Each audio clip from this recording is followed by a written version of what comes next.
व्यवस्था।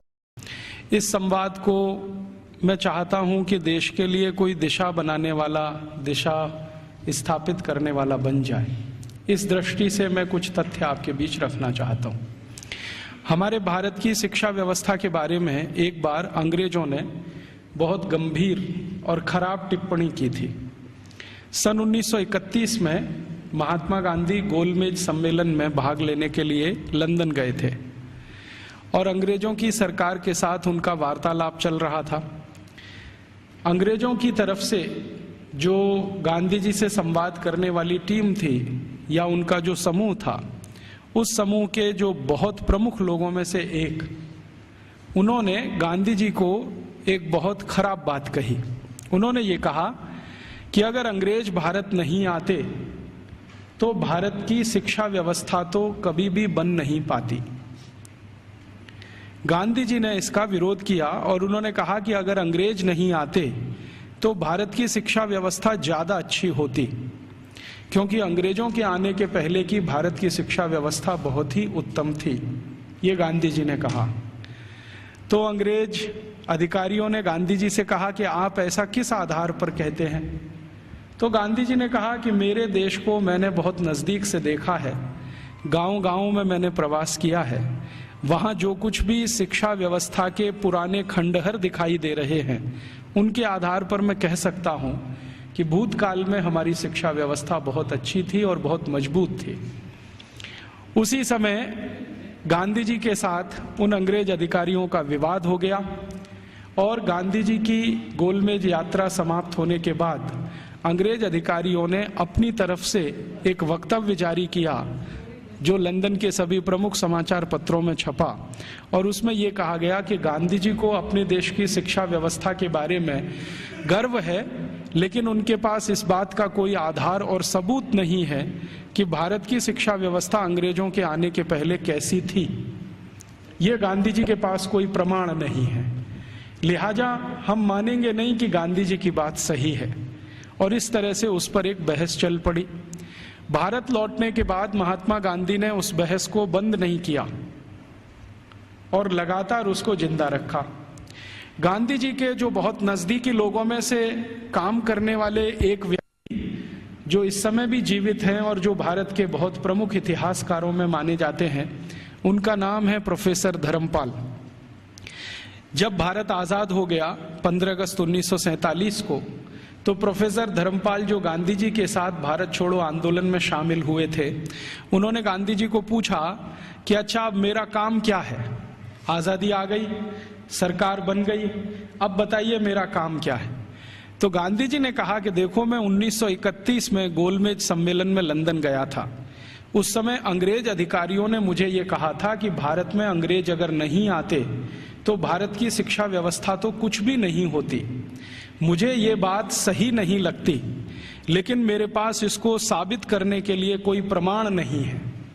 मैं तुमसे उम्मीद रखता हूं कि तुम भारत की शिक्षा व्यवस्था के बारे में जितने भी संभव हों प्रमाण इकट्ठे करो, दस्तावेज इकट्ठे करो, तथ्य इकट्ठे करो और उसके आधार पर ये सत्य साबित करो कि अंग्रेजों से आने के पहले की भारत की शिक्षा व्यवस्था कैसी थी। धर्मपाल जी ने गांधी जी के इस वाक्य को या गांधी जी के इस कथन को अपने जीवन का उद्देश्य बना लिया और वो भारत छोड़कर लंदन चले गए। लंदन के बाद दुनिया के कई देशों में घूमते रहे, फ्रांस में रहे, जर्मनी में रहे, यूरोप के देशों में 40 साल उन्होंने अध्ययन और अध्यापन किया। बहुत समय तक वो पढ़ाते रहे, जीविका चलाने के लिए, कुछ पैसा बनाने के लिए, लेकिन मूल उद्देश्य ये था कि भारतीय शिक्षा व्यवस्था कैसी थी अंग्रेजों के आने के पहले, उसके प्रमाण एकत्रित करना, दस्तावेज एकत्रित करना और उनके आधार पर कोई अधिकार पूर्वक बात कहना। श्री धर्मपाल जी के 40 साल के अथक प्रयासों से कुछ हजार दस्तावेज मिले जो अलग अलग स्थानों से उन्होंने लिए। उनका एक साथ जब बैठकर विश्लेषण किया तो पता चला कि अंग्रेजों के आने के पहले की शिक्षा व्यवस्था बहुत ही अच्छी थी। अभी थोड़े दिन पहले हमारे देश में एक घटना घटित हुई, वो इससे बहुत जुड़ी हुई है जो मैं कहने जा रहा हूं। हमारे देश के जो वर्तमान प्रधानमंत्री हैं डॉक्टर मनमोहन सिंह, ये थोड़े दिन पहले ऑक्सफोर्ड विश्वविद्यालय में गए थे और इनको ऑक्सफोर्ड विश्वविद्यालय ने मानद डॉक्टरेट की उपाधि दी थी। जिस दिन ये समारोह आयोजित हुआ था उस दिन मैंने उसका लाइव टेलीकास्ट देखा था, सीधा प्रसारण। और उस सीधे प्रसारण में लगभग मैं 2-2.5 घंटे बैठा रहा टीवी के सामने, देखता रहा कि क्या क्या हो रहा है। उस कार्यक्रम में 40 मिनट का तो व्याख्यान हुआ डॉक्टर मनमोहन सिंह का, और उसके अलावा कुछ दूसरी औपचारिकताएं हुई। मनमोहन सिंह जी ने जो व्याख्यान दिया इस ऑक्सफोर्ड विश्वविद्यालय के पदवी ग्रहण समारोह में, वो बहुत ही तकलीफ देने वाला था और किसी भी स्वाभिमानी भारतीय नागरिक को नीचा दिखाने वाला था। उन्होंने अपने व्याख्यान की शुरुआत ही यहाँ से की कि हम अंग्रेजों के बहुत आभारी हैं जो उन्होंने भारत में आकर अपनी सरकार बनाई। हम अंग्रेजों के बहुत आभारी हैं जो उन्होंने भारत में आकर शिक्षा व्यवस्था दी। हम अंग्रेजों के बहुत आभारी हैं जो उन्होंने भारत में आकर न्याय व्यवस्था स्थापित की। हम अंग्रेजों के बहुत आभारी हैं कि उन्होंने भारतीय लोगों को विज्ञान सिखाया। हम अंग्रेजों के बहुत आभारी हैं कि उन्होंने भारतीय नागरिकों को विज्ञान और तकनीकी का अंतर समझाया। हम अंग्रेजों के बहुत आभारी हैं कि उन्होंने अंग्रेजी भाषा हमें बताई। और ऐसा ही वो 40 मिनट बोलते रहे। अगले दिन क्या हुआ, लंदन के सभी समाचार पत्रों में हमारे भारत के प्रधानमंत्री डॉक्टर मनमोहन सिंह का ये वक्तव्य छपा, और इस वक्तव्य के साथ सभी समाचार पत्रों में संपादकीय टिप्पणी भी छपी। और ज्यादातर समाचार पत्रों के संपादकीय में ये लिखा गया कि हमारे देश के एक पूर्व प्रधानमंत्री विंस्टन चर्चिल ने सन 1945 में भारत के बारे में ये कह दिया था कि ये देश आजाद होने लायक देश नहीं है। और भारत के प्रधानमंत्री डॉक्टर मनमोहन सिंह ने कल लंदन में व्याख्यान देकर ये सिद्ध कर दिया कि भारत आजादी के इतने साल के बाद भी अभी मानसिक रूप से गुलाम है। जिस देश का प्रधानमंत्री अभी भी अंग्रेजों के गुणगान करता हो, उस देश की प्रजा की मानसिक गुलामी की स्थिति क्या होगी इसका अंदाजा हम लगा सकते हैं, वगैरह वगैरह। खूब लंबी संपादकीय टिप्पणी उस पर की गई। मेरे कुछ दोस्तों ने वो संपादकीय टिप्पणियां अलग अलग अखबारों से काट कर भेज दिया। उसके बाद मैंने डॉक्टर मनमोहन सिंह के लिए एक पत्र लिखा जो लगभग 250 पेज का है। वो पत्र नहीं, एक किताब हो गई। और मैंने उनसे कहा कि हमें बड़ी शर्म आती है कि आप भारत के प्रधानमंत्री हैं जो भारत के बारे में कुछ भी नहीं जानते। हमें शर्म आती है कि आप भारत के ऐसे प्रधानमंत्री हैं जिन्होंने भारतीयता का कुछ समझने की भी जीवन में कोशिश नहीं की है। भारत अंग्रेजों के पहले कैसा था, भारत की शिक्षा अंग्रेजों के पहले कैसी थी, भारत की तकनीकी और विज्ञान अंग्रेजों के पहले कैसा था, हमारा भारत अंग्रेजों के पहले उद्योग और व्यापार में किस स्थान पर दुनिया में टिका हुआ था, ये सब बातें अगर आप दस्तावेजों के आधार पर जरा समझें और जानें तो बहुत अच्छा होगा। आप अगली बार ऐसा गुलामी का वक्तव्य देने से बचेंगे। आपको सुनकर हैरानी होगी कि मैंने ये जो पत्र लिखा, ये पत्र मनमोहन सिंह के कार्यालय में पहुंचा और एक लाइन का उत्तर आया कि आपका पत्र मिला और हम उसको कार्यवाही के लिए भेज रहे हैं। अब कहां भेज रहे हैं कार्यवाही के लिए? मैंने तो लिखा था हमारे देश के प्रधानमंत्री को, और उसमें पत्र तो एक ही पन्ने का था, बाकी 249 पन्ने के तो दस्तावेज जो ये सिद्ध करने के लिए मैंने उनके पास भेजे कि आप पहले इन दस्तावेजों को पढ़ें और देखें कि अंग्रेजों के आने के पहले का भारत कैसा था। शिक्षा व्यवस्था के स्तर पर, तकनीक और विज्ञान के स्तर पर, उद्योग और व्यापार के स्तर पर, हर स्तर पर, चिकित्सा व्यवस्था के स्तर पर, जहां तक भी संभव हो मैंने उसमें जानकारी दी। उसमें से एक हिस्से की छोटी जानकारी मैं आपसे भी शेयर करना चाहता हूं कि भारत की शिक्षा व्यवस्था कैसी थी, और जिस समय हमारी शिक्षा व्यवस्था ऐसी थी उस समय यूरोप की शिक्षा व्यवस्था कैसी थी।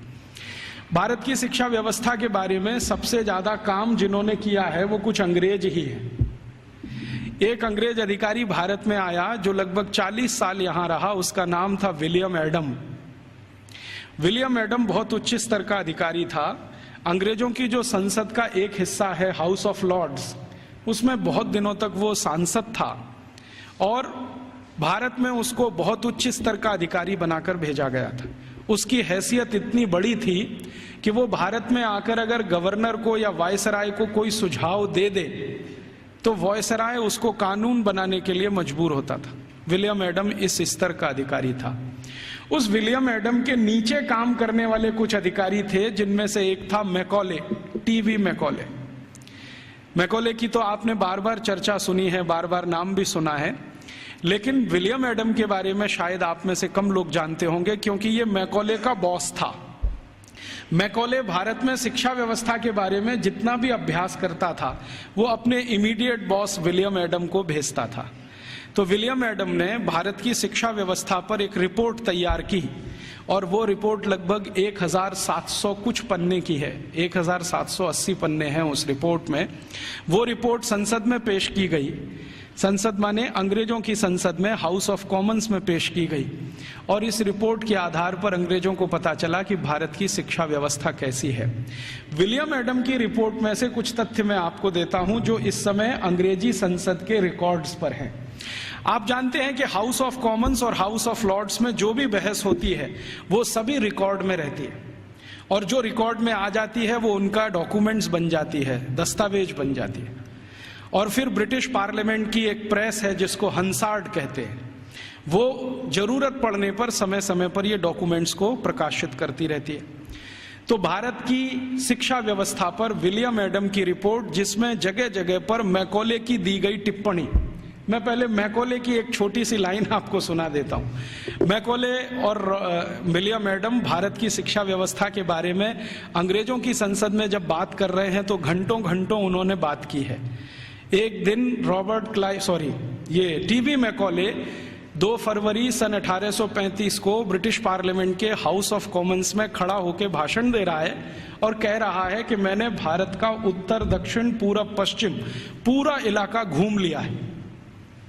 ऐसा कोई क्षेत्र नहीं है जो मैंने भारत का नहीं देखा है, और मैंने भारत का बाहरी क्षेत्र भी देखा है, आंतरिक क्षेत्र भी देखा है। देखने के बाद मैं जो कह रहा हूं आप उस पर विश्वास नहीं करेंगे, लेकिन जो सत्य है वो मैं आपको कहूंगा, उसको मैं अपने अंदर रोक नहीं सकता। सत्य क्या कह रहा है? वो कह रहा है कि संपूर्ण भारत को उत्तर, दक्षिण, पूरब, पश्चिम में घूम लेने के बाद उसने अंग्रेजी का एक मुहावरा इस्तेमाल किया है, I had travelled length and breadth. Length and breadth माने सब भारत मैंने देख लिया, मैंने पूरा भारत देख लिया। और उसके बाद मैं ये कहता हूं कि भारत देश में आज तक कहीं भी भिखारी देखने को नहीं मिला, कोई बेरोजगार आदमी देखने को नहीं मिला, गांव के किसी कोने में किसी स्थान पर बैठा हुआ कोई ऐसा व्यक्ति ना मिला जो किसी पर पराश्रित हो। आज तक मैंने किसी ऐसे व्यक्ति को भारत में नहीं पाया जो अपना जीवन चलाने के लिए दूसरों के आगे हाथ फैलाता हो। और ये ज्यादा पुरानी बात नहीं है, 1835 में वो बोल रहा है। आज से लगभग आप कल्पना करें तो 170 साल पहले बोल रहा है। तो 170 साल पहले इस देश में कोई भिखारी नहीं था। जरा ध्यान से सुनिए इस बात को, कोई भिखारी नहीं, कोई बेरोजगार नहीं। फिर वो कहता है टीवी मैकॉले कि मैंने दुनिया के बहुत शहर देखे हैं, पेरिस देखा है, बर्लिन देखा है, हैम्बर्ग देखा है, मॉस्को देखा है, फ्रैंकफर्ट देखा है, शिकागो देखा है, न्यूयॉर्क देखा है, लंदन तो अपना है ही, बार बार देखा है, लेकिन इन सभी शहरों की कुल संपत्ति भारत के एक शहर से भी बहुत कम है। तो उसको पूछा गया प्रश्न कि बताओ वो कौन सा शहर है? तो कहता भारत का एक शहर सूरत, और यूरोप के सारे शहर एक बाजू में, तो भी सूरत इन सभी पे भारी पड़ता है। इतनी संपत्ति, इतना धन मैंने उस शहर में देखा है। और वो कहता है कि इतना धन और संपत्ति जिस समाज के पास हो, उस समाज को गुलाम बनाना एकदम मुश्किल है। वो ये कहता है, मैं ये तो नहीं कहता कि असंभव है, लेकिन मुश्किल बहुत है। फिर वो कहता है कि मैं एक सुझाव देना चाहता हूं ब्रिटिश गवर्नमेंट को, सरकार को, कि अगर भारत को गुलाम बनाना हो तो इनका वैभव, इनका धन, इनकी संपत्ति को खत्म करो। तो फिर ब्रिटिश पार्लियामेंट के सांसद उसको पूछ रहे हैं कि भारत का धन, भारत का वैभव और भारत की संपत्ति को खत्म करने के लिए तुम्हारे पास क्या योजना है? तो कहता है भारत की शिक्षा व्यवस्था को खत्म करो। वो कहता है कि भारत में जितना भी धन है, संपत्ति है, वैभव है, ये भारत की शिक्षा व्यवस्था के कारण है। तो कोई सांसद पूछ लेता है कि अच्छा बताओ भारत की शिक्षा व्यवस्था कैसी है, तो कहता है कि भारत की शिक्षा व्यवस्था में सबसे पहला सत्य ये है कि यहां निरक्षरता नहीं है, माने लिटरेसी कंप्लीट।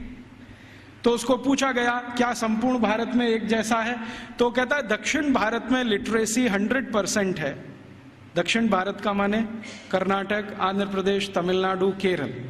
तो कहता है दक्षिण में तो 100% है, पश्चिम भारत में 98% है, 98% है, उत्तर भारत में लगभग 82% के आसपास है, मध्य भारत और बचे हुए भारत में लगभग 87% के आसपास है। तो मैं कह सकता हूं कि लगभग भारत साक्षर है। उसी समय एक दूसरा सांसद खड़ा होकर पूछता है कि अच्छा आप ये बता सकते हैं कि इंग्लैंड की स्थिति क्या है। तो उन्होंने कहा ये मैं तो नहीं बता सकता, एजुकेशन मिनिस्टर बैठे हैं वो बताएं।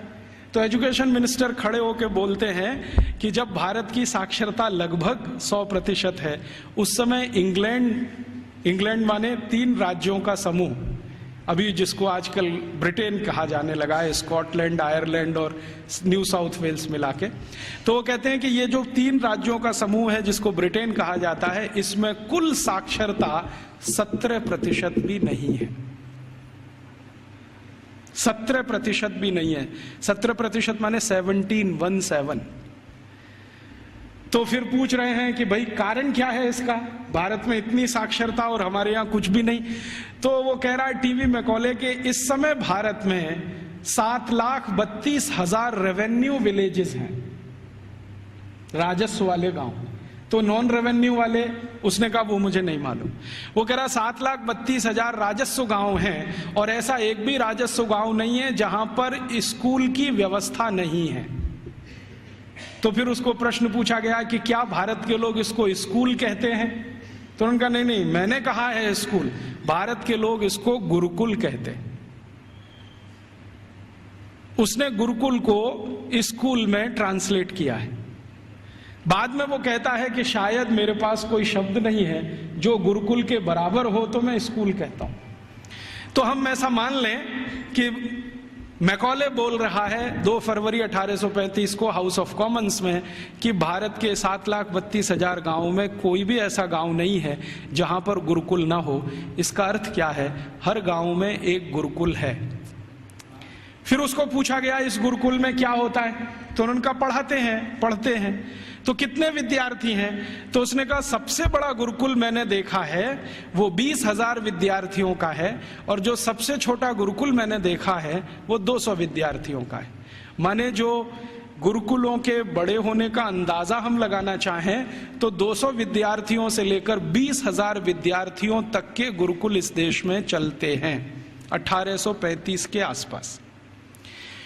फिर वो पूछ रहे हैं कि ये जो 20,000 विद्यार्थियों का गुरुकुल है इसकी व्यवस्था कैसे होती है, ये तो बहुत बड़े विद्यार्थियों का समूह है, कैसे पढ़ाते हैं, व्यवस्था कैसे होता है। तो वो कहता है कि भारत के इन सभी गुरुकुलों में मॉनिटोरियल एजुकेशन होती है। मॉनिटोरियल एजुकेशन का मतलब हम सब समझते हैं कि आचार्य ने किसी विद्यार्थी वर्ग को तैयार किया, मान लीजिए उसमें 50 विद्यार्थी, अब वो 50 विद्यार्थी अपने से नीचे वालों को पढ़ाएंगे, और वो 50 विद्यार्थियों ने जिनको पढ़ाया वो उनसे अपने नीचे वालों को पढ़ाएंगे। तो वो कहते हैं कि एक आचार्य अगर है और उसके साथ 50-60 विद्यार्थियों का समूह है जिनको वो नियमित रूप से पढ़ाते हैं, तो वो 20,000 विद्यार्थियों का गुरुकुल आराम से संभालते हैं। और उसने परिभाषा दिया है कि जो आचार्य 20,000 विद्यार्थियों के गुरुकुल को संभालते हैं उनको भारत में कुलपति कहा जाता है। कुलपति माने 20,000 विद्यार्थियों के समूह की शिक्षा व्यवस्था करवाने वाला व्यक्ति, उसको कुलपति कहा जाता है। फिर उसको पूछा गया है कि ये जो गुरुकुल चलते हैं इनमें विद्यार्थी हैं वो किस वर्ग के हैं, तो वो कहता है कि भारत के नागरिक 4 वर्णों की बात करते हैं, ब्राह्मण, क्षत्रिय, वैश्य और शूद्र। तो वो कहता है कि ये सभी विद्यार्थी इन समूहों में से आते हैं। तो एक अंग्रेज उसको पूछ रहा है कि हमने तो कभी सुना था कि भारत में ज्यादा शिक्षा ब्राह्मणों के लिए है। वो कहता है नहीं, दस्तावेज बताते हैं कि ब्राह्मणों के लिए भी शिक्षा है, वैश्यों के लिए भी है, क्षत्रियों के लिए भी है और शूद्रों के लिए भी है। तो फिर उसको पूछ रहे हैं कि क्या तुम परसेंटेज में ये बता सकते हो कि ब्राह्मण कितने हैं, वैश्य कितने हैं, क्षत्रिय कितने हैं, शूद्र कितने हैं। तो वो कहता है कि दक्षिण भारत के जितने गुरुकुल हैं उनमें शूद्रों की संख्या सबसे ज्यादा है, और पश्चिम भारत के जितने गुरुकुल हैं उनमें वैश्यों और ब्राह्मणों की संख्या लगभग बराबर है, और उत्तर भारत के जितने गुरुकुल हैं उनमें सबसे ज्यादा संख्या क्षत्रियों की है, और बाकी जो 3 हैं ब्राह्मण, वैश्य और शूद्र ये लगभग बराबर हैं, और मध्य भारत में लगभग सब बराबर है। तो कुछ लोग चौंक जाते हैं, वो ये कहते हैं ये कैसे संभव है कि शूद्रों की संख्या दक्षिण भारत के गुरुकुलों में सबसे ज्यादा है। तो वो कहता है शूद्रों की ही नहीं, दक्षिण भारत के गुरुकुलों में महिलाओं की संख्या, लड़कियों की संख्या भी सबसे ज्यादा है। तो वो एक उत्तर दे रहा है प्रश्न का जिसमें वो बोल रहा है कि दक्षिण भारत के गुरुकुलों में लगभग 58% लड़कियां हैं और 42% लड़के हैं। तो फिर उसको पूछा गया ये कैसे संभव हो रहा है भारत में। तो कहता है कि इट क्वाइट नेचुरल, ये स्वाभाविक है, क्योंकि दक्षिण भारत में महिलाओं की संख्या, लड़कियों की संख्या लड़कों से ज्यादा है। और वो कह रहा है वैसे तो भारत में सभी जगह लड़कियों की संख्या लड़कों से ज्यादा है, और आप जानते हैं कि 1881 में अंग्रेजों ने जब पहला सेंसस कराया, पहला जनसंख्या सर्वेक्षण कराया, तो उसमें भी रेशियो यही निकलता है, महिलाएं लगभग 53% हैं और 47% पुरुष हैं। तो वो कह रहा है कि गुरुकुलों में दक्षिण में लड़कियां बहुत ज्यादा पढ़ती हैं। फिर वो पूछ रहा है कि इन लड़कियों को पढ़ाने के लिए जो अध्यापक हैं, तो वो कहता है कि वो सब महिलाएं ही हैं। लड़कों को पढ़ाने के लिए पुरुष हैं, लड़कियों को पढ़ाने के लिए महिलाएं हैं। तो फिर उससे पूछा जा रहा है कि ये जो अध्यापक पढ़ाते हैं इनके लिए कोई ट्रेनिंग सेंटर है क्या। तो वो कह रहा है कि सभी गुरुकुलों के साथ उच्च अध्ययन केंद्र जुड़े हुए हैं जहां पर इन अध्यापकों को तैयार किया जाता है, और तैयार होने के बाद वो गुरुकुलों में पढ़ाने का काम शुरू कर देते हैं। हर गुरुकुल के साथ एक उच्च अध्ययन केंद्र है। फिर उसके साथ पूछा जा रहा है कि अच्छा ये बताओ भारत के इन स्कूलों में, माफ करो गुरुकुलों में क्या विषय पढ़ाए जाते हैं। तो वो गिना रहा है कि 18 विषय पढ़ाए जाते हैं, 18 विषय पढ़ाए जाते हैं। सबसे ज्यादा किस विषय पर जोर दिया जाता है। तो वो कहता है कि भारत के गुरुकुलों में सबसे ज्यादा गणित पढ़ाया जाता है। तो ये गणित कौन सा पढ़ाया जाता है। तो वो कहता है वैदिक गणित पढ़ाया जाता है। तो फिर अंग्रेज पूछ रहे हैं कि हमारे यहाँ एक कॉमर्शियल मैथमेटिक्स है, तो उनका भारत वाले उसको पढ़ते नहीं है और उसमें उनकी ज्यादा रुचि भी नहीं है, वो वैदिक मैथमेटिक्स में ज्यादा रुचि लेते हैं। फिर दूसरा कौन सा विषय है जो सबसे ज्यादा पढ़ाया जाता है गणित के बाद। तो कहता है दूसरा सबसे बड़ा विषय है खगोल शास्त्र, इसको सब भारतवासी पढ़ते हैं। फिर तीसरा कौन सा विषय है। तो वो कहता है मेटलर्जी, माने धातु विज्ञान। फिर चौथा कौन सा विषय है। तो वो कहता है कि कारीगरी, कारीगरी माने जो विभिन्न तरह की कारीगरियां गांवों में रहती हैं। हमारे सभी गांवों में 18 तरह के कारीगर होते हैं। कोई लोहे का काम करने वाला, कोई लकड़ी का काम करने वाला, कोई बांस का काम करने वाला, कोई मिट्टी का काम करने वाला। तो वो कह रहा है कि सभी गुरुकुलों में ये कारीगरी पढ़ाई जाती है, 18 विषय उसमें अलग हैं। फिर वो पूछ रहा है कि इसके आगे के विषय बताओ। तो कहते हैं वो कि एस्ट्रोफिजिक्स पढ़ाते हैं। एस्ट्रोफिजिक्स समझते हैं, मॉडर्न साइंस का विषय है, और भारत में 1835 में सभी गुरुकुलों में ये पढ़ाया जाता है एस्ट्रोफिजिक्स। फिर और क्या पढ़ाते हैं। तो कहते हैं रसायन शास्त्र पढ़ाते हैं। रसायन शास्त्र के साथ और क्या पढ़ाते हैं। तो कहता है चिकित्सा शास्त्र पढ़ाते हैं। चिकित्सा शास्त्र में क्या विषय हैं। तो वो कहता है औषधि विज्ञान एक है और शल्य क्रिया दूसरा है, माने सर्जरी है और मेडिसिन है। और ऐसे ऐसे करके वो 18 विषय को गिनाता है। तो फिर वो पूछते हैं कि कैसे संभव है कि भारत के विद्यार्थी ये 18 विषय पढ़ लेते हैं। तो वो बताता है कि भारत के विद्यार्थियों को गुरुकुल में जब प्रवेश मिलता है तो वो सामान्य रूप से 5 वर्ष के होते हैं, और जब वो गुरुकुल से पढ़कर निकलते हैं तो उनकी उम्र 21 और 22 वर्ष की होती है। लगभग उनको इतना समय मिलता है 15 साल का, जितने में वो सब पढ़ लेते हैं। तो फिर उनको पूछा गया कि ये विषय कैसे पढ़ाए जाते हैं, रोज पढ़ाए जाते हैं? तो उसने कहा नहीं नहीं, रोज नहीं पढ़ाए जाते, एक एक करके पढ़ाए जाते हैं। एक एक करके पढ़ाए जाते हैं माने एक विषय लिया और उसको पूरे 1 साल पढ़ाया, या 8 महीने पढ़ाया, या 9 महीने पढ़ाया। जब वो पूरा हो गया तब उसको छोड़ा, फिर दूसरा विषय लिया, फिर तीसरा विषय लिया। ऐसे करके 15-16 साल में सब विषय पढ़ाए जाते हैं। फिर वो पूछ रहा है परीक्षा कैसे होती है? तो उनका भारत में परीक्षा होती नहीं है, परीक्षा नहीं होती है। तो कैसे पता चलता है?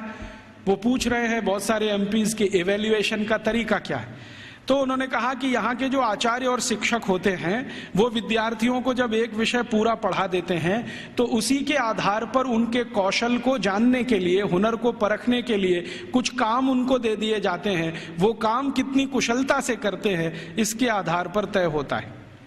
ये नहीं है कि क्लासरूम में बैठकर 3 घंटे का कोई क्वेश्चन पेपर सॉल्व कर रहे हैं, क्लासरूम में रट लिया है और आंसर शीट पर वॉमिटिंग कर रहे हैं।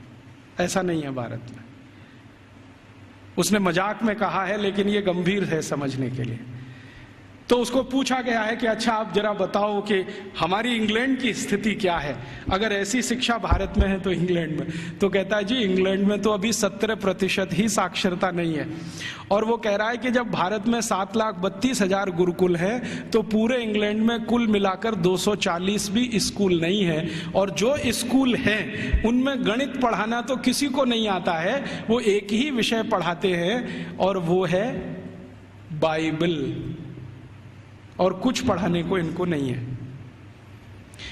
मुझे थोड़ा इंटरेस्ट आया विलियम एडम की रिपोर्ट पढ़ने के बाद, तो मैंने इंग्लैंड के पिछले 400 साल के इतिहास के दस्तावेज इकट्ठे किए। तो पता चला कि इंग्लैंड में 16वीं शताब्दी तक तो कोई भी स्कूल नहीं था।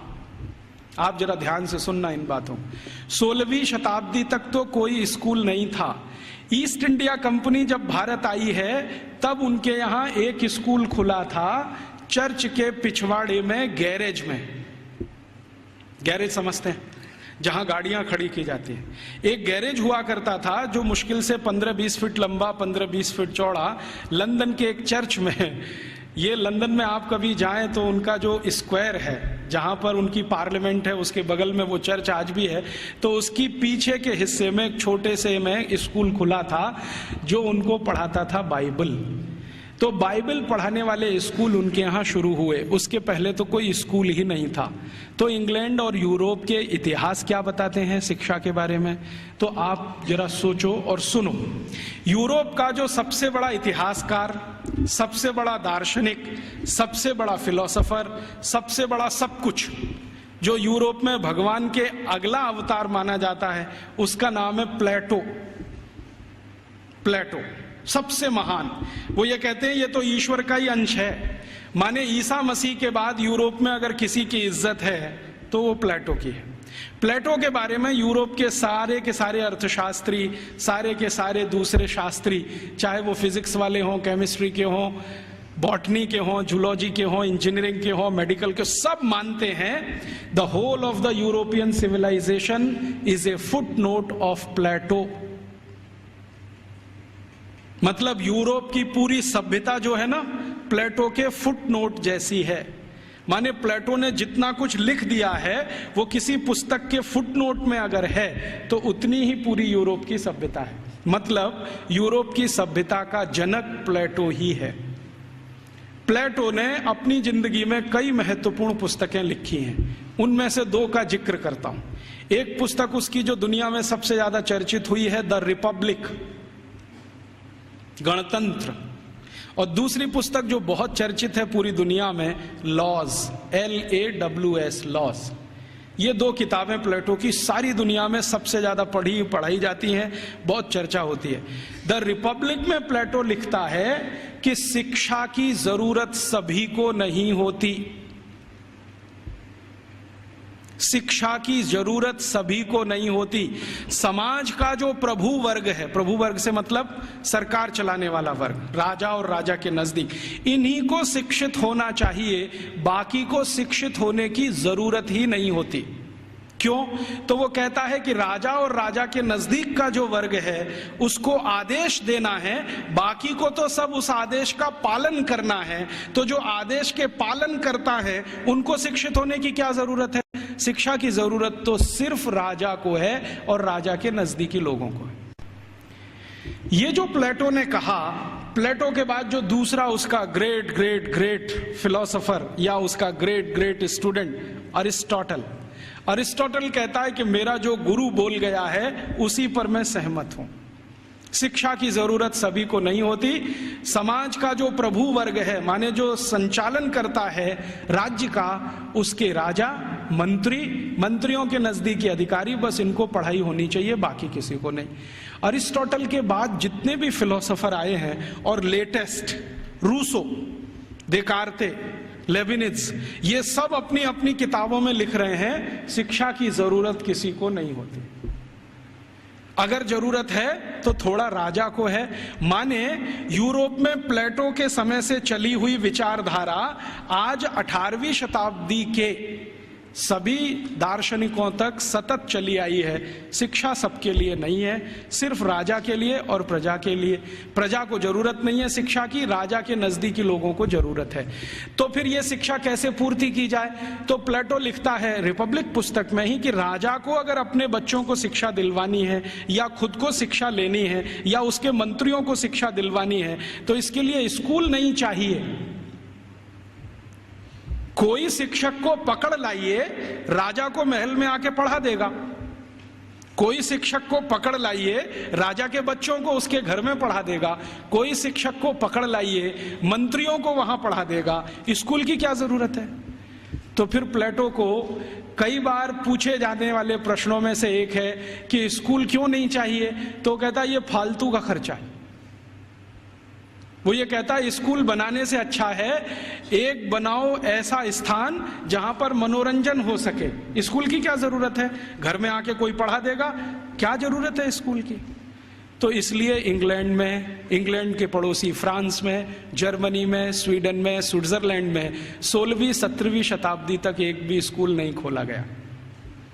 बाद में क्या हुआ, क्रिश्चियनिटी का असर जैसे जैसे बढ़ा यूरोप में, आप जानते हैं कि क्रिश्चियनिटी यूरोप में 2000 साल पहले ही आई है। उसके पहले यूरोप क्रिश्चियन नहीं था। यूरोप की छोटी छोटी जातियां, जनजातियां होती थीं जो 1000 से ज्यादा हैं, समूह हैं छोटे छोटे, वो अपना अपना धर्म और संस्कृति माना करते थे। उनके यहाँ ईसाइयत क्या होती है मालूम नहीं। 2000 साल से ईसाइयत आई है।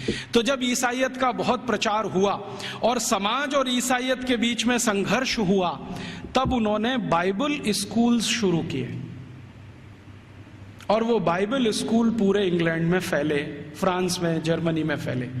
तो वो कह रहा है टीवी में कोले कि हमारे यहाँ तो कुछ स्कूल चलते हैं, वहां सिर्फ बाइबल पढ़ाई जाती है और कुछ नहीं पढ़ाया जाता, और बाइबल भी पढ़ाई जाती है तो संडे को पढ़ाई जाती है, बस मंडे से सैटरडे छुट्टी रहती है। और उन स्कूलों को इंग्लैंड के दस्तावेजों में संडे स्कूल्स कहा जाता है। और ये स्कूल शुरू हुए हैं और आज तक चल रहे हैं।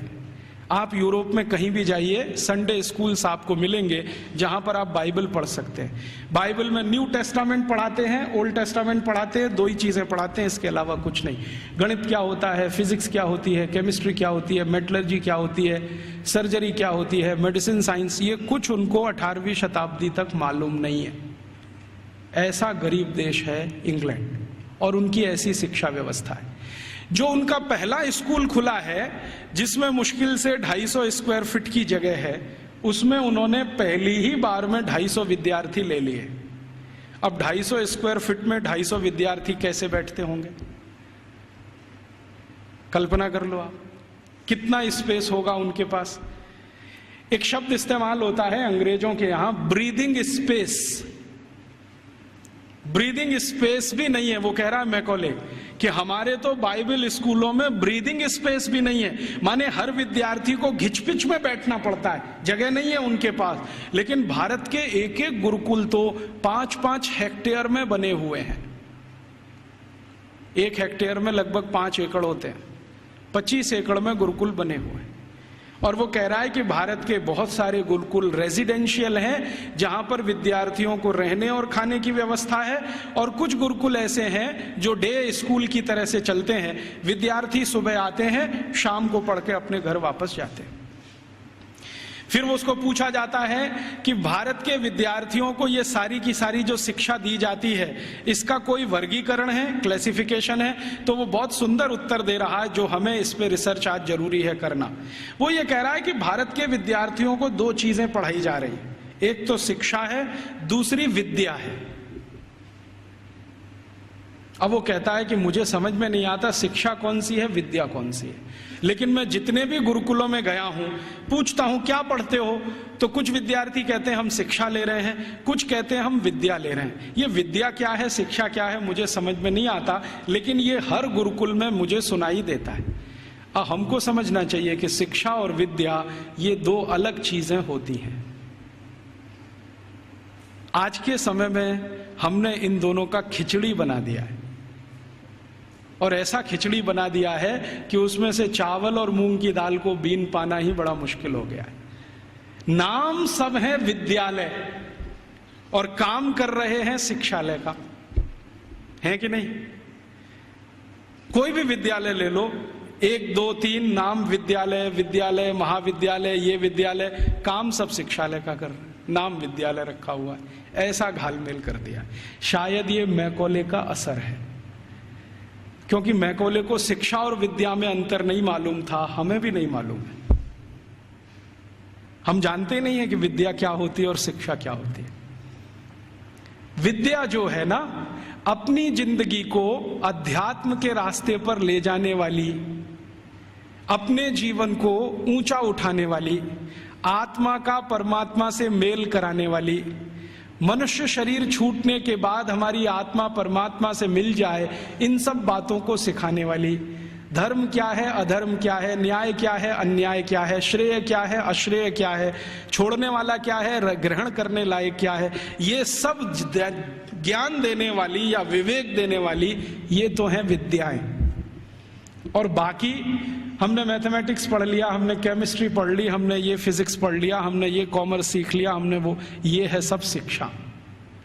तो कह रहा है कि भारत के सभी गुरुकुलों में विद्या है और शिक्षा है, लेकिन वो उसको इतना समझ में आ गया है कि ये जो विद्या है वो शिक्षा से ऊंची है। इसलिए भारत में गुरुकुल में जाने वाला सभी अपने को विद्यार्थी कहता है, शिक्षार्थी कोई नहीं कहता अपने को, क्योंकि मूल जो वो सीखने आया है वो कुछ और सीखने आया है। खाली गणित सीखने नहीं आया है, या खाली कॉमर्स सीखने नहीं आया, या खाली मेटलर्जी सीखने नहीं आया, विद्या सीखने आया है। इसलिए विद्यार्थी कहलाना वो पसंद करता है अपने आप को। और वो कहता है कि जितनी ऊंची कल्पना भारत में है विद्या और शिक्षा की, हम तो उसके दूर दूर कहीं नजदीक तक नहीं है। फिर उसको पूछा जाता है कि अच्छा ये बताओ कि भारत में हायर स्टडीज सेंटर हैं क्या? तो कहता हाँ हैं। कितने हैं? तो संख्या गिना रहा है 15,800 कुछ। हायर स्टडीज सेंटर का मतलब क्या है? हायर स्टडीज सेंटर का माने विश्वविद्यालय। उनकी जो परिभाषा है ना, उस परिभाषा में विश्वविद्यालय, हायर स्टडीज सेंटर। हमने तो कुछ 2-4 नाम सुने हैं, एक नालंदा का हुआ करता था, एक तक्षशिला का हुआ करता था, लेकिन 1835 में मैकॉले बोल रहा है अपने पार्लियामेंट में कि 15,800 कुछ विद्यालय, सॉरी विश्वविद्यालय। और वो ये कह रहा है कि ये जितने भी विश्वविद्यालय हैं ये किसी एक विषय के निपुण हैं, कोई एक विषय।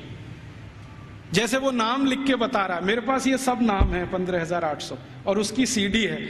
अगर एलसीडी प्रोजेक्टर हो तो मैं आपको दिखा सकता था। लैपटॉप मेरे पास अभी है, उसमें सब फीड किया हुआ है। एक विद्यालय है, माफ करिए, विश्वविद्यालय है अमरावती विश्वविद्यालय। अमरावती विश्वविद्यालय मशहूर है किस बात के लिए? वो मेटलर्जी के लिए मशहूर है, धातु विज्ञान सिखाया जाता है। और पूरा विश्वविद्यालय धातु विज्ञानियों से भरा हुआ है। और धातु विज्ञान कई तरह का है, जैसे कच्चे लोहे से फौलाद बनाना, जैसे जमीन में से लोहा तांबा लोहा तांबा सिल्वर माने चांदी और सोना, ये जो दूसरी दूसरी बेशकीमती धातुएं निकलती हैं, इनका एक्सट्रैक्शन कैसे किया जाए, ये सिखाने वाला। माने आज जो हमारे यहाँ आईआईटीज में सिखाया जाता ना मेटलर्जी में, वही वहां उस समय यूनिवर्सिटीज में सिखाया जाता। फिर वो कह रहा है एक विश्वविद्यालय में गया था, कांगड़ा विश्वविद्यालय, कांगड़ा माने हिमाचल, तो वो किसके लिए मशहूर है? तो कह रहा है ये सर्जरी के लिए मशहूर है। तो उसको पूछा जा रहा है कि किस तरह की सर्जरी होती है, तो कहता है जी हम सोच नहीं सकते वैसी सर्जरी होती है। और उसको उसने शब्द दिया है जिसको आज के इक्विवेलेंट अगर मैं कहूं तो राइनोप्लास्टी।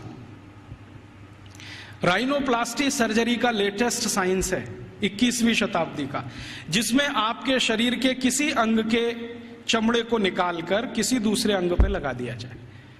और ये 1835 में वो बोल रहा है कि कांगड़ा विश्वविद्यालय में तो ये सब सिखाया जाता है और सब सीखते हैं राइनोप्लास्टी। तो वो कहता है मैंने मेरी आंखों से एक ऑपरेशन देखा है जिसमें पैर के नीचे के हिस्से से माने घुटने से नीचे के हिस्से से चमड़ी निकालकर नाक पर लगाई गई, और वो कहता है 21 दिन में वो पूरा ठीक हो गया है, पता ही नहीं चलता है कि इसका कोई ऑपरेशन हुआ है। ग्राफ्टिंग जिसको कहते हैं, स्किन ग्राफ्टिंग। और ये 1835 में भारत में होता है। कांगड़ा विश्वविद्यालय का उसने लंबा डिस्क्रिप्शन किया है कि मैंने ऐसा देखा, मैंने वैसा देखा। फिर इसी तरह एक अंग्रेज अधिकारी है, वो खड़ा होकर चिल्लाने लगता, हाँ मैंने भी देखा है, कर्नल कूट उसका नाम। जैसे ही उसने सुना तो वो भी खड़ा हो गया। उसने कहा मैंने भी देखा है, एक बार मैं भारत देश गया था, हैदर अली के साथ मैंने युद्ध लड़ा था, हैदर अली ने मुझे परास्त कर दिया था, मेरी नाक काट दी थी, मैं कटी हुई नाक लेके वहां से भागा था, और बेलगाम नाम का भारत में कोई एक गांव है, वहां के एक वैद्य ने मेरी नाक का ऑपरेशन किया था और जोड़ दिया था, और अभी वो नाक मेरी ऐसी है। वो खड़े होकर बोल रहा है। तो उसको सब सांसद पूछ रहे हैं कि अच्छा तुम्हारी नाक ही काटी थी, सिर क्यों नहीं काटा? क्योंकि तुम तो परास्त हो गए थे, तो तुम्हारा सिर क्यों नहीं काट दिया? तो वो कहता है भारत के राजा बड़े दयालु हैं, उनके मन में बड़ी दया है, दुश्मन को भी पूरा मारते नहीं है, अंग भंग करके छोड़ देते हैं, और भारत में नाक कटना ही बहुत बड़ी बदनामी की बात है, हमारे यहां ऐसा कुछ। तो ये कर्नल कूट के जो कहे हुए और मैकॉले के कहे हुए इन दस्तावेजों से अंदाजा लगता है कि सर्जरी कोई बहुत ऊंचे स्तर की थी। फिर इन सर्जरी को करने वाले जो आचार्य होते थे, उन आचार्यों के उपकरण कैसे हैं उसका वो डिस्क्रिप्शन कर रहा है। और आपको सुनकर आश्चर्य होगा कि सामान्य रूप से सर्जरी का एक आचार्य माने आज का MS मास्टर ऑफ सर्जरी, उस जमाने का आचार्य, तो वो कहते हैं कि सामान्य रूप से एक आचार्य के पास कम से कम 500 इंस्ट्रूमेंट्स तो होते ही हैं। वो कहता 20 तरह की तो उनके पास क्लिप्स है, ये जो 2 वाली होती है ना पकड़ के, 20 तरह की, और सभी उच्च स्तर के लोहे से बनी हुई, जिनमें कभी जंग नहीं लगता। फिर वो कहता भारतवासी बिना जंग का लोहा बनाना तो 10वीं शताब्दी से जानते हैं, हमने उनसे ही सीखा है, हमको लोहा बनाने की तकनीक भारत से ही आई है, और ऐसा लोहा बनाना जानते हैं जिसपे कभी जंग नहीं लगती। वो आज भी कभी देखना हो तो चले जाइए, मेहरौली का खंबा खड़ा हुआ है। वो कहता है इनको ऐसा लोहा बनाना आता है तो इंस्ट्रूमेंट अच्छे अच्छे बना लेते हैं। और वो एक मजे की बात कह रहा है कि जिस समय इंग्लैंड में हम चिकित्सा कराते हैं अपनी कोई बीमारी की, तो उस समय 1835 में इंग्लैंड में चिकित्सा क्या होती है जरा सुनिए, और यहाँ कोई एलोपैथी डॉक्टर हैं तो वो जरा ध्यान से सुने। 1835 में इंग्लैंड में चिकित्सा व्यवस्था होती है तो क्या है, एक ही चिकित्सा है उनके पास, हिप्पोक्रेटिस मेडिसिनल सिस्टम। एक हिप्पोक्रेटिस नाम का कोई आदमी हुआ इंग्लैंड में, ईसा से करीब 250 साल पहले, सॉरी ग्रीस में हुआ, इंग्लैंड में नहीं, ग्रीस में हुआ। तो उसने कुछ सिद्धांत दिए हैं, वही सिद्धांत एलोपैथी का मूल आधार है, सारे के सारे सिद्धांत। तो हिप्पोक्रेटिस क्या कहता है? वो कहता है शरीर में कोई भी बीमारी घुस गई तो उसका एक ही कारण है कि रक्त आपका दूषित हो गया है। कोई भी बीमारी हो, सर्दी हो गई, जुकाम हो गया, बुखार आ गया, खांसी हो गई, आपको डायरिया हो गया, डिसेंट्री हो गई, लंग इन्फेक्शन, कुछ भी हो गया, तो हिप्पोक्रेटिस एक ही बात में डायग्नोसिस देता है कि आपका रक्त दूषित है। अब इस दूषित रक्त को निकालो शरीर में से, यही चिकित्सा है। तो वो कहता है कि भारतवासी चिकित्सा कैसी करते हैं और हमारे डॉक्टर कैसी करते हैं। वो कहता है कि जब मुझे बुखार आता है और मैं किसी डॉक्टर के पास जाता हूं तो वो मेरी हाथ की नस काट देता है और उसमें से खून निकलने लगता है, और वो कहता है ये खून जब तक निकलेगा नहीं तब तक बुखार तुम्हारा खत्म होगा नहीं। कभी कभी मुझे डर लगता है कि खून के साथ जान ना निकल जाए मेरी। और वो ये कहता है कि भारत में जो चिकित्सा व्यवस्था है इतनी अद्भुत है कि कुछ बुखार आ जाए, कितने से भी कितना बुखार आ जाए, वो कुछ चूरन खिला देते हैं और अगले दिन बुखार ठीक हो जाता है। अच्छा, ये जो कहानी उसने कही है, ये कहानी जॉर्ज वॉशिंगटन ने भी कही है। आप जानते हैं जॉर्ज वॉशिंगटन अमेरिका के राष्ट्रपति, और बल्कि पहले राष्ट्रपति, सबसे पहले राष्ट्रपति, अमेरिका की आजादी के बाद सबसे पहले राष्ट्रपति जॉर्ज वॉशिंगटन। आपको मालूम है उनकी मृत्यु कैसे हुई? उनको आया बुखार। तो ये जो हिप्पोक्रेटिस मेडिसिनल सिस्टम है ना, हाँ, एक ही सिस्टम है उनके पास, हिप्पोक्रेटिस मेडिसिनल सिस्टम, जिस पर उनके आप बहुत थीसिस लिखे गए हैं, बहुत काम हो। तो उनको आ गया बुखार, और बुखार हो गया बहुत, 103 104 डिग्री। तो उनका डॉक्टर आया और उनके दोनों हाथों की नस काट गया, हाँ, और कहा कि ये खून बहने दो, अभी मैं सवेरे आऊंगा आपको देखने। तो दोनों हाथों की नस कटी और रात भर में इतना खून बह गया कि सवेरे जॉर्ज वॉशिंगटन मरे हुए मिले। ये है मॉडर्न एलोपैथिक सिस्टम। और मैकॉले कह रहा है कि जिस समय हम तो सिर्फ नस काट के खून निकाल के इलाज करते हैं, भारत के लोग पता नहीं क्या क्या जड़ी बूटियों से चूरन बनाते रहते हैं, पाउडर बनाते रहते हैं। और वो कहता है कि इनके कॉम्बिनेशन इतने परफेक्ट हैं कि 1-2 बार ही खाना पड़ता है, उसके बाद खाना ही नहीं पड़ता। फिर उसको पूछा गया, क्या तुमने कोई लिस्ट बनाई है ये जो चूरन में कॉम्बिनेशन है इसके?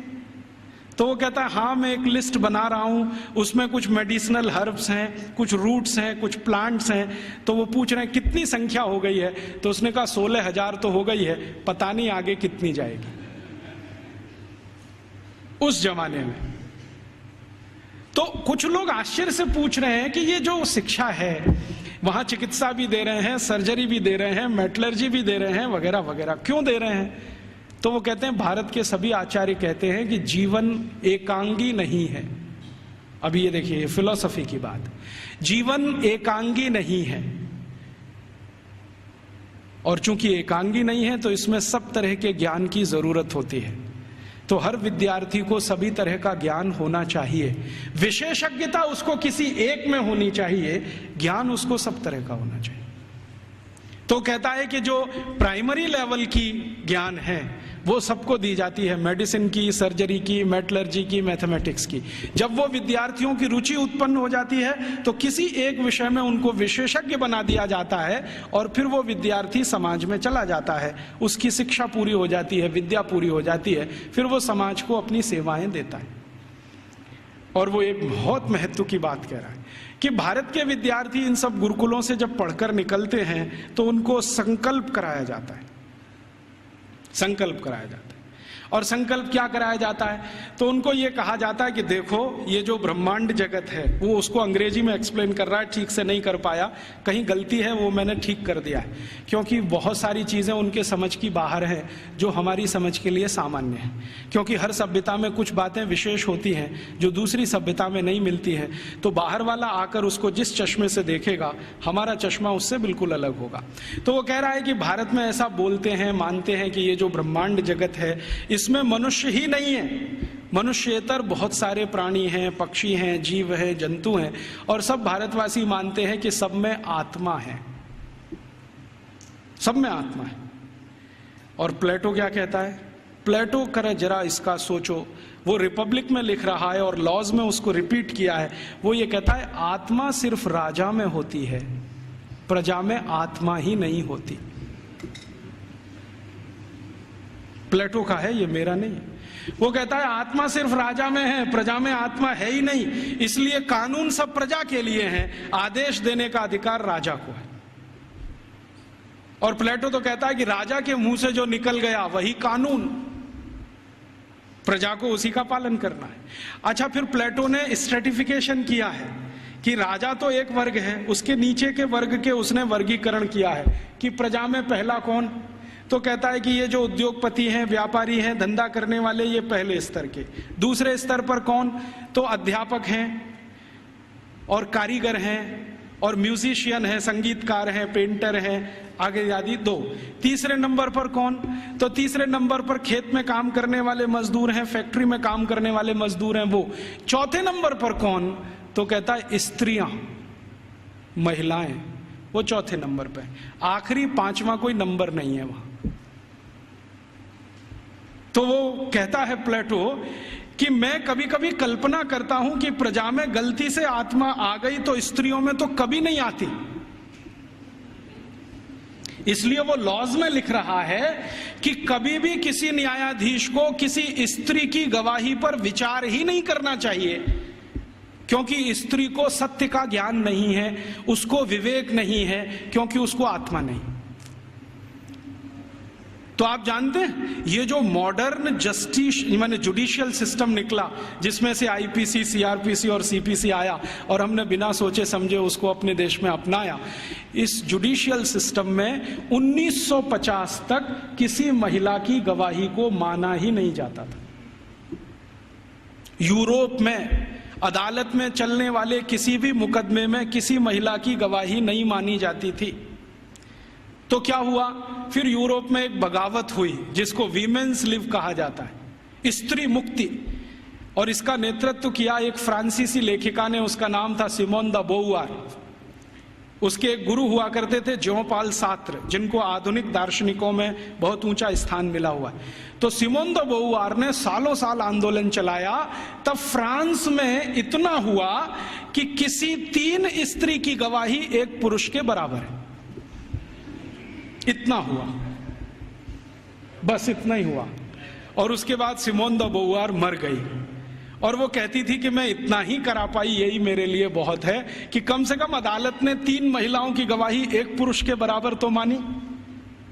और प्लेटो चूंकि ये कहता था कि स्त्री में आत्मा नहीं होती है, तो 1950 तक यूरोप के किसी भी देश में महिलाओं को वोट डालने का अधिकार नहीं था। वोट डालने का तो छोड़ दो, बैंक में अकाउंट खोलने का अधिकार नहीं था किसी महिला को। अकाउंट खुलेगा तो उसके पति का खुलेगा, महिला का नहीं खुलेगा। और जो विधवा है तो उसके बेटे के नाम से खुलेगा, महिला के नाम से नहीं खुलेगा। जो बेटा ही नहीं है तो पड़ोसी के बेटे के नाम से खुलेगा। हाँ, उसके नाम से बैंक अकाउंट नहीं खुल सकता। और 1950 तक यूरोप के किसी भी शहर में महिला घर से अकेली नहीं निकल सकती। क्यों? आत्मा नहीं है तो पता नहीं कहां जाएगी। तो इसलिए उसके साथ में पुरुष का होना जरूरी है, वो चाहे 3 साल का ही क्यों ना हो। और प्लेटो ने लिख दिया ना स्त्री में आत्मा नहीं होती, तो सारे यूरोपियन दार्शनिकों ने कहा है कि स्त्री तो मेज कुर्सी जैसी होती है, जब तक इस्तेमाल करो अच्छी लगती है, नहीं लगती बाहर फेंक दो, दूसरी ले आओ। ये है उनकी फिलॉसफी। तो मैकॉले ये सब वर्णन कर रहा है कि हम तो सोच ही नहीं सकते हैं हमारे यहाँ महिलाएं गुरुकुल की आचार्य हो सकती है। वो कह रहा है भारत में आधे से ज्यादा गुरुकुलों की आचार्य महिलाएं, आधे से ज्यादा। और वो कह रहा है कि ये सिर्फ गुरुकुलों की नहीं, हायर स्टडीज सेंटर में भी यही है। तो उसको पूछा जा रहा है कि ये भारत में ऐसा कैसे हो गया, महिलाओं को इतनी शिक्षा मिल गई, इतनी ऊपर आ गई। तो वो कहते हैं भारत वाले बिल्कुल विचित्र हैं, ये कुछ और मानते हैं। हम मानते हैं कि स्त्री में आत्मा नहीं होती, भारत वाले कहते हैं कि स्त्री परमात्मा के सबसे नजदीक होती है, क्योंकि उसमें पुरुष से कुछ गुण ज्यादा होते हैं। हमारे सभी शास्त्रों में आप ये देख सकते हैं, चाहे ऋग्वेद में देखना हो तो देख लीजिए। ऋग्वेद के कई सूत्र ऐसे हैं जो ये बताते हैं कि स्त्री पुरुष से ऊंची है, क्योंकि उसमें ईश्वरीय गुण हैं। और आज की जो मॉडर्न साइंस है ना, इसने इसको दूसरे तरह से कहा है कि स्त्री में एक क्रोमोसोम ज्यादा होता है, वही सारा खेल खेलता है। पुरुष में नहीं है। स्त्री तय करती है कि बच्चा होगा या नहीं होगा, पुरुष में कोई दम नहीं है। तो ये आज की मॉडर्न साइंस कहती है। हमारी साइंस तो बहुत पहले कह चुकी है कि स्त्री ईश्वर के सबसे नजदीक है। हमारे कई शास्त्रों में ऐसे सूत्र हैं जो ये कहते हैं कि जब समाज को ये पता ना चले कि क्या करना क्या नहीं करना, तो स्त्रियों से पूछो, वो बताएंगे कि क्या करना। क्यों? क्योंकि उनको फंक्शनल नॉलेज सबसे ज्यादा होती है। फंक्शनल नॉलेज हम समझते हैं जो क्रियात्मक ज्ञान है, जिससे कुछ हो जाता है, ऐसा ज्ञान उनको सबसे ज्यादा है। और फालतू ज्ञान पुरुषों को बहुत होता है। और उसका तमाशा देखना हो तो भारत की संसद को देख लो।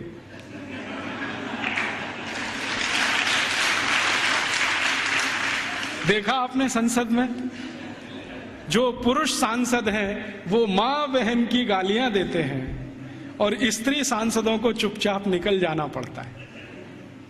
भारत में पता है क्या मान्यता है? भारत में मान्यता यह है कि भाषा का विकास स्त्रियों ने ही किया है। भाषा का विकास स्त्रियों ने ही किया है। पुरुष की ताकत नहीं है भाषा का विकास करने। क्यों? क्योंकि भारतीय भाषाओं में, भारतीय भाषाएं पता है? संस्कृत, तमिल, तेलुगु, कन्नड़, मलयालम, बंगाली माने बंगला, आसामी, उड़िया, ये सब भारतीय भाषाएं। और हिंदी उर्दू मिलने से पहले, अभी तो हिंदी नहीं रही है, उसमें बहुत कुछ उर्दू घुस गई है, फारसी पता नहीं क्या क्या घुस गया। तो हिंदी उर्दू मिलने से पहले और बाकी सब भारतीय भाषाएं। आपको मालूम है इनमें गालियां नहीं है, एक भी गाली नहीं है।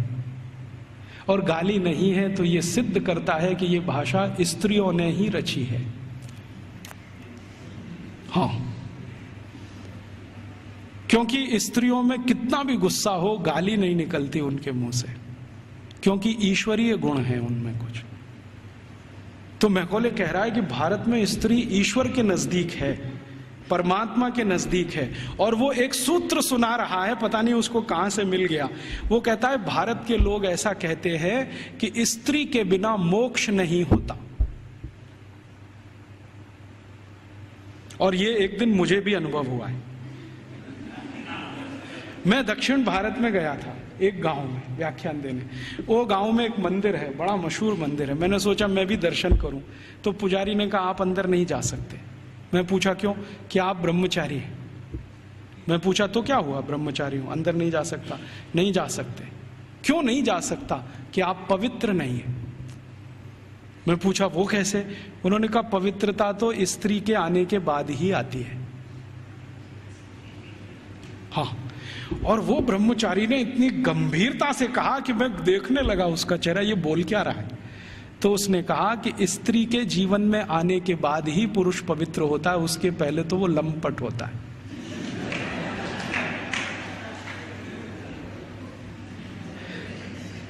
तो मंदिर में मुझे घुसने नहीं दिया उसने। और वो कहता आप तो क्या, हजारों साल से यहां कोई भी व्यक्ति बिना पत्नी के मंदिर में गया नहीं है। तो मैंने कहा ठीक है, फिर कभी हो तो सोचूंगा। तो मैं वापस चला आया। ये बात को मैकॉले बोल रहा है वहां कि भारतवासी बोलते हैं कि मोक्ष स्त्री के साथ ही होता है। और हमारे सभी ऋषि मुनि गृहस्थ थे, सदगृहस्थ थे, ब्रह्मचारी नहीं थे। मैंने जितने ऋषि मुनियों को आज तक पढ़ा है, सबको तो नहीं पढ़ा, लेकिन जितने को पढ़ा है सब गृहस्थ थे। इसलिए गृहस्थ आश्रम कोई ऊंची चीज है हमारे यहाँ। तो ये वो बोलता है कि जब ऊंची चीज आपके पास है तो उससे और ऊंची प्राप्त करने की ताकत है। जो ऊंची नहीं है तो ज्यादा ऊंची तो मिलेगी नहीं। तो भारत में तो स्त्री का ये हैसियत है कि वो अगर नहीं है तो परिवार नहीं है, समाज नहीं है, संस्कार नहीं है, भाषा नहीं है, ज्ञान नहीं है। इसलिए भारत में स्त्रियां तो बहुत ऊंची है। फिर वो कहता है कि हमारे यहाँ इंग्लैंड में तो गांव-गांव में स्त्रियों को मारते पीटते हैं, जला भी दे देते हैं। आपको मालूम है यूरोप में 2500 साल एक परंपरा चली है विच हंटिंग। बहुत किताबें लिखी गई हैं इसमें, बहुत लिखा। विच हंटिंग समझते? विच माने क्या कहना चाहिए हिंदी में? डायन। डायन कहते हैं ना, डायन को ढूंढना और उसको मारना। ये बहुत बड़ा खेल चलता था यूरोप के सभी देशों में, Germany, France, Sweden, Switzerland, Denmark, Norway, सब देशों में, और 2500 साल चलता था। गांव में ढूंढ ढूंढ के ऐसी महिलाओं को मारा जाता था जिनके पति की मृत्यु हो गई हो, तो मान लिया जाता था ये तो विच हो गई है और इसको हंट करना है, माने मार देना है। उनको जिंदा जलाना, कभी उनको जमीन में खड्डा खोद के गाड़ देना, बाल पकड़ के उनको खींच लेना, तरह तरह के अत्याचार उनके ऊपर होते थे। और किस देश में किस साल में कितनी महिलाओं को विच हंटिंग किया गया, इसके रिकॉर्ड्स आजकल मैं इकट्ठे कर रहा हूं। तो हमारे यहां जब सती प्रथा की कहानी चर्चित हुई ना विलियम बेंटिंक के द्वारा, उसी साल में इंग्लैंड में 2700 से ज्यादा महिलाओं को डायन कह के मार डाला गया, उसी साल में। अब हुआ क्या कहानी में कि विलियम बेंटिंक ने अपने देश में जो 2500 से ज्यादा महिलाओं को डायन मरवाया कह के, उसकी चर्चा तो की नहीं आज तक। एक किसी महिला को इस देश में डायन सिद्ध करके मरवा दिया, उसको इतना ग्लोरीफाई कर दिया कि भारत के सभी गांवों में यही होता है। और विलियम बेंटिंक को तो कुछ समझ भी नहीं थी, अकल भी नहीं थी। अभी थोड़े दिन पहले इस प्रश्न का मुझे उत्तर मिला। भारत देश में आप जानते हैं कि 4500 से ज्यादा वनवासी जातियां हैं, 4556 हैं कुछ वनवासी जातियां। जैसे गोंड हैं, वो एक वनवासी जाति है। ऐसे ही गोंड जैसे 4500 से ज्यादा समूह हैं। इनके बीच में मैं पिछले कुछ सालों से घूम रहा हूं और मैंने वहां देखा कि सती का मतलब क्या होता है, सती कहते किसको है। एक बार गोंड लोगों के एक बहुत बड़े सम्मेलन में मैं गया और वहां किसी को सती किया जाना था। मैंने कहा चल के देखूं ये होता क्या है सती होना। तो वहां हुआ ये था कि एक महिला के पति का देहांत हो गया, स्वर्गवास हो गया, और पति का स्वर्गवास हो गया तो उसकी अंतिम यात्रा के लिए गांव के लोग जा रहे हैं। अंतिम संस्कार वो ऐसे ही करते हैं जैसे हम करते हैं, अग्निदाह करते हैं, लकड़ियां इकट्ठी करते हैं।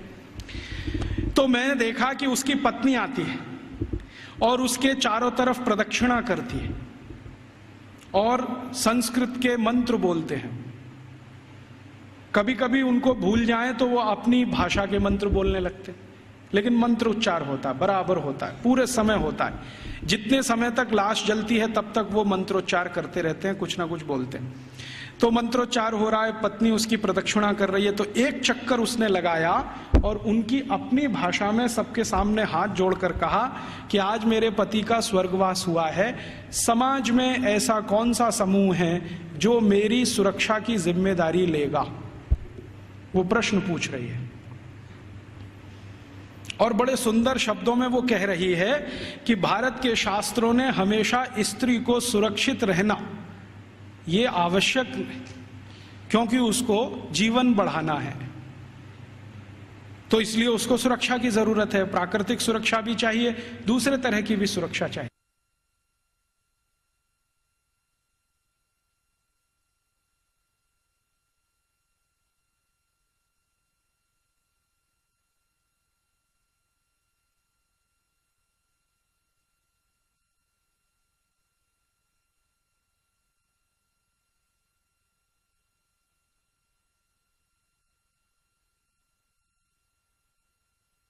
क्या मेरी बेटियां जिम्मेदारी लेंगी? बेटियों ने हां बोल दिया तो आ जाएगी, नहीं बोला तो फिर चौथा चक्कर लगाएगी। फिर वो पूछेगी कि क्या समाज के प्रतिष्ठित लोग, जिनको हम क्या कहें महाजन लोग मेरी जिम्मेदारी लेंगे? अगर उन्होंने हां बोल दिया तो आ जाएगी, ना बोल दिया तो फिर चक्कर लगाएगी पांचवा। फिर वो पूछेगी कि इस समाज के आचार्य लोग, उपाचार्य लोग मेरी जिम्मेदारी लेंगे? अगर हां बोला तो उनके पास आ जाएगी, नहीं तो वापस। और आखिरी चक्कर सातवां जब लगाएगी तो वो पूछेगी कि क्या पुरोहित हम समझते हैं पूजा पाठ करें, क्या पुरोहित मेरी जिम्मेदारी लेंगे?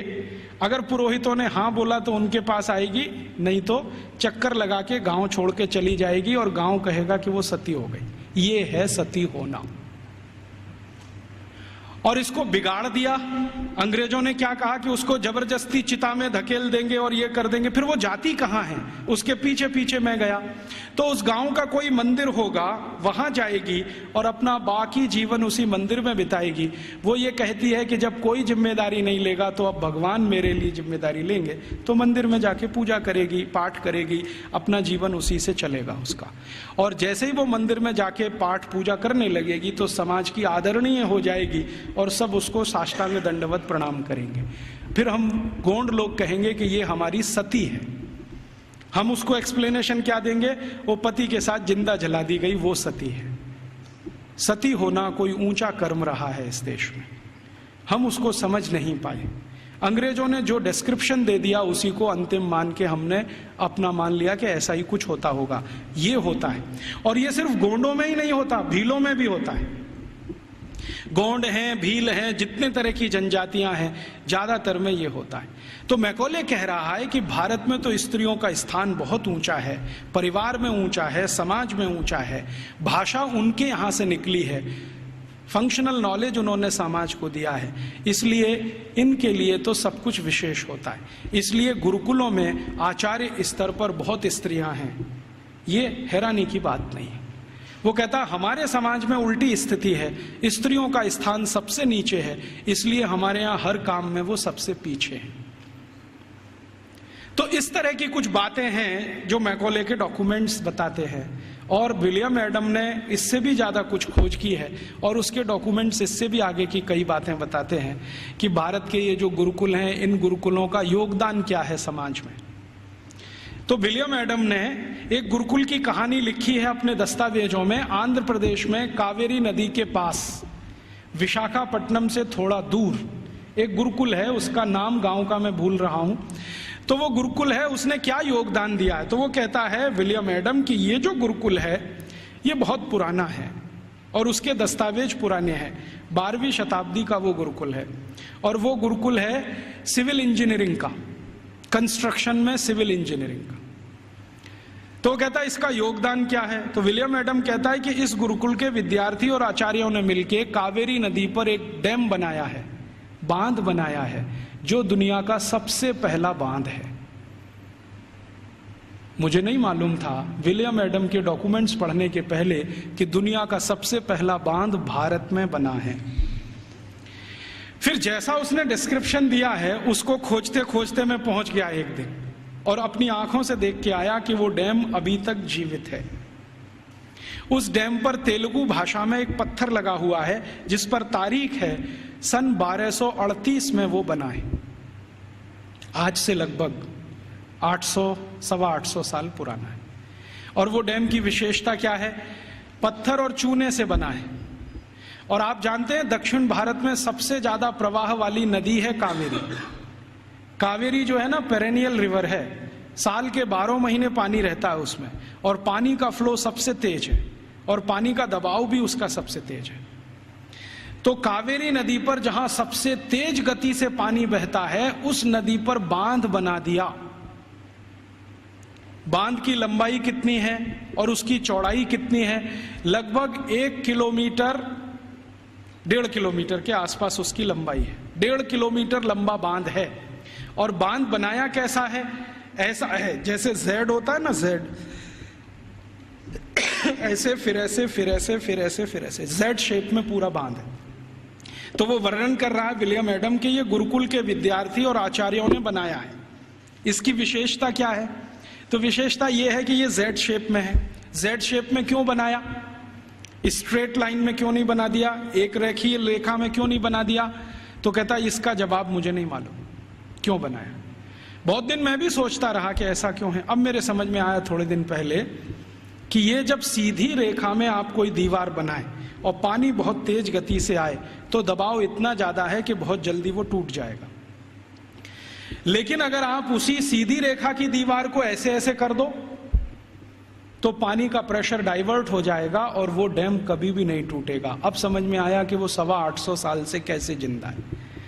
तो वो बोल रहा है कि ये एक गुरुकुल ने बनाया हुआ है, और वो गुरुकुल विशाखापट्टनम के नजदीक कभी चला करता था।